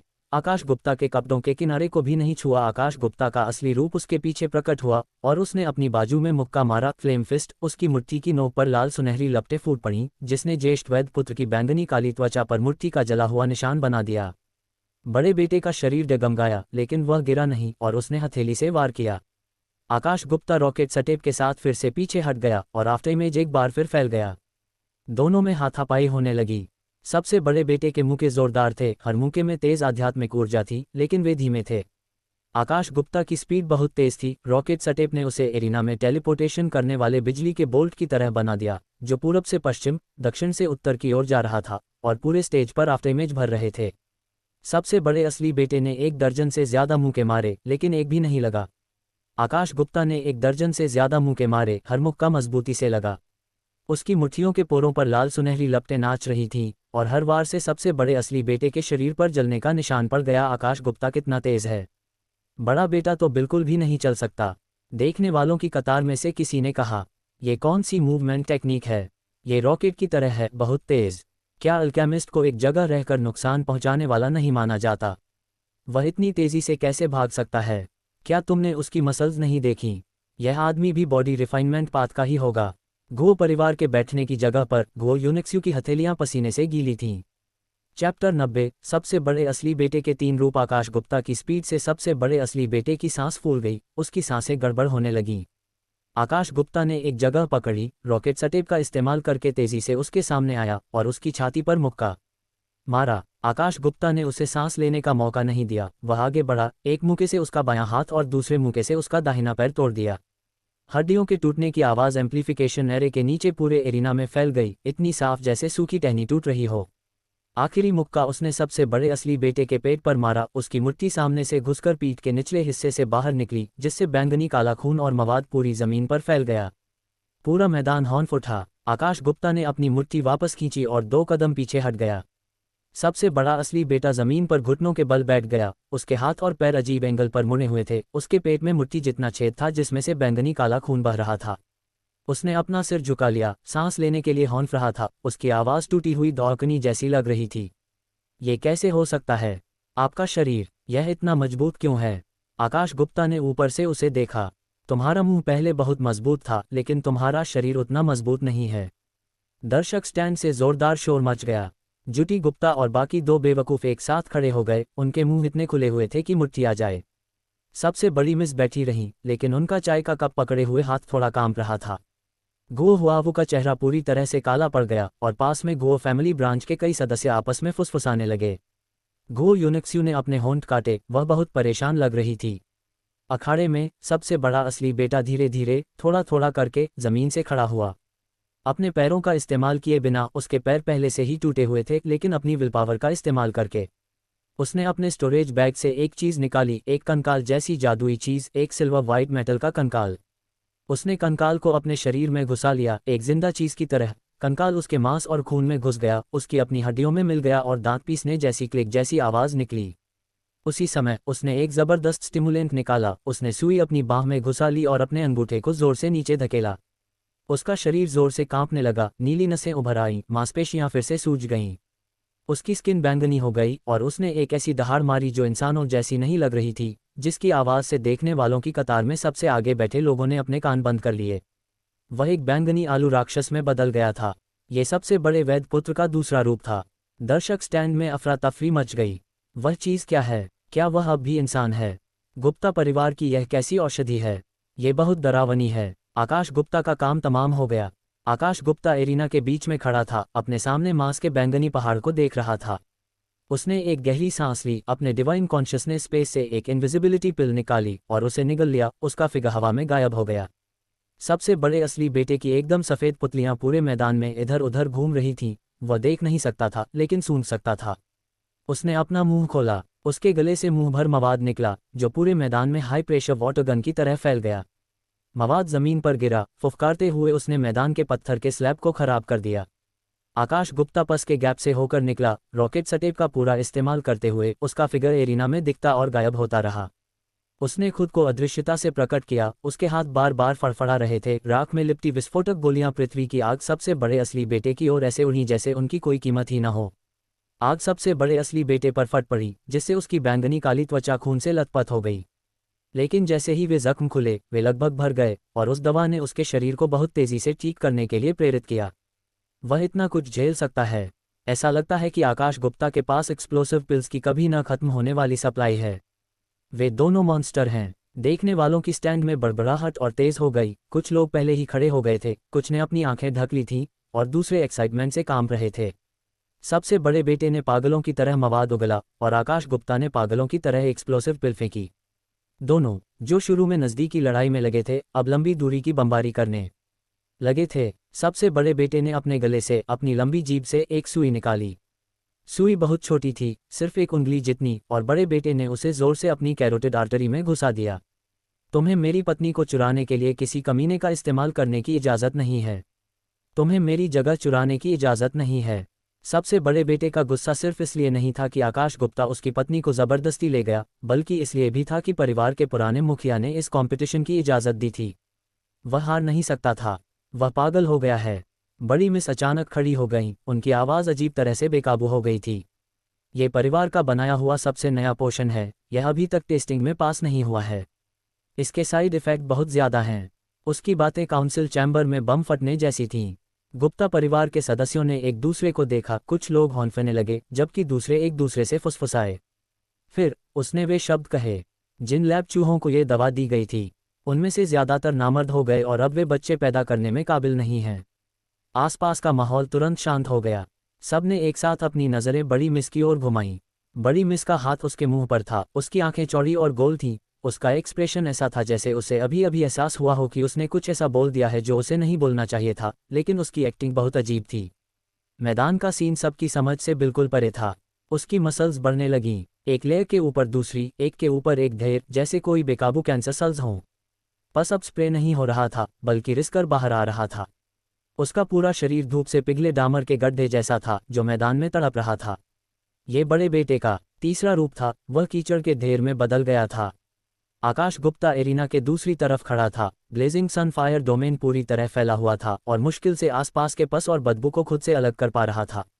उसने उस बैंगनी मांस के ढेर को देखा जो लगातार बढ़ रहा था, और पहली बार उसके दिल में बेबसी का एहसास हुआ। उसने अभी अभी कई बार फ्लेम फिस्ट का इस्तेमाल करके उसे ब्लास्ट किया था, लेकिन उसकी मुट्ठियों का उस पर लगना ऐसा था जैसे मॉडलिंग क्ले के किसी टुकड़े पर पड़ रहा हो। आग एक लेयर को जला देती और उसके नीचे दूसरी लेयर आ जाती, वह उस लेयर को जला देता और एक और लेयर बन जाती।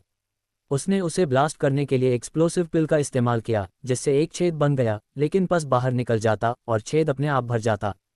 इस मॉन्स्टर को हराया नहीं जा सकता था, उड़ाया नहीं जा सकता था और जलाया नहीं जा सकता था, और इसकी कल्टीवेशन शुरुआती फाउंडेशन एस्टेब्लिशमेंट स्टेज से लेकर आखिरी फाउंडेशन एस्टेब्लिशमेंट स्टेज तक पहुंच गई थी, जो उससे 2 छोटे दायरे ऊपर थे। आकाश गुप्ता भी अब चुप हो गया था। खेती में इस कमी के कारण वह इससे निपट नहीं सकता था। उनकी दिव्य चेतना ने गो यूनिक्स्यू की जगह पर ध्यान दिया। वह दर्शकों के स्टैंड की सबसे आगे वाली लाइन में, रेलिंग के पीछे, बिना पलक झपकाए उन्हें घूर रही थी। सबसे बड़े बेटे के कीचड़ के गड्ढे से निकल रहे मवाद के टेंटेकल जैसे खंभों से लगातार बचते हुए आकाश गुप्ता बार बार अपनी आंखों से गो यूनिक्स्यू को इशारा कर रहा था। गो यूनिक्स्यू एक पल के लिए हैरान रह गया। जब उसने आकाश गुप्ता को तीसरी बार पलक झपकाते देखा तो उसकी नज़र एरिना से बाहर निकलने की दिशा में चली गई। वह तुरंत समझ गई वह जीत नहीं सकता था और वह भागने वाला था।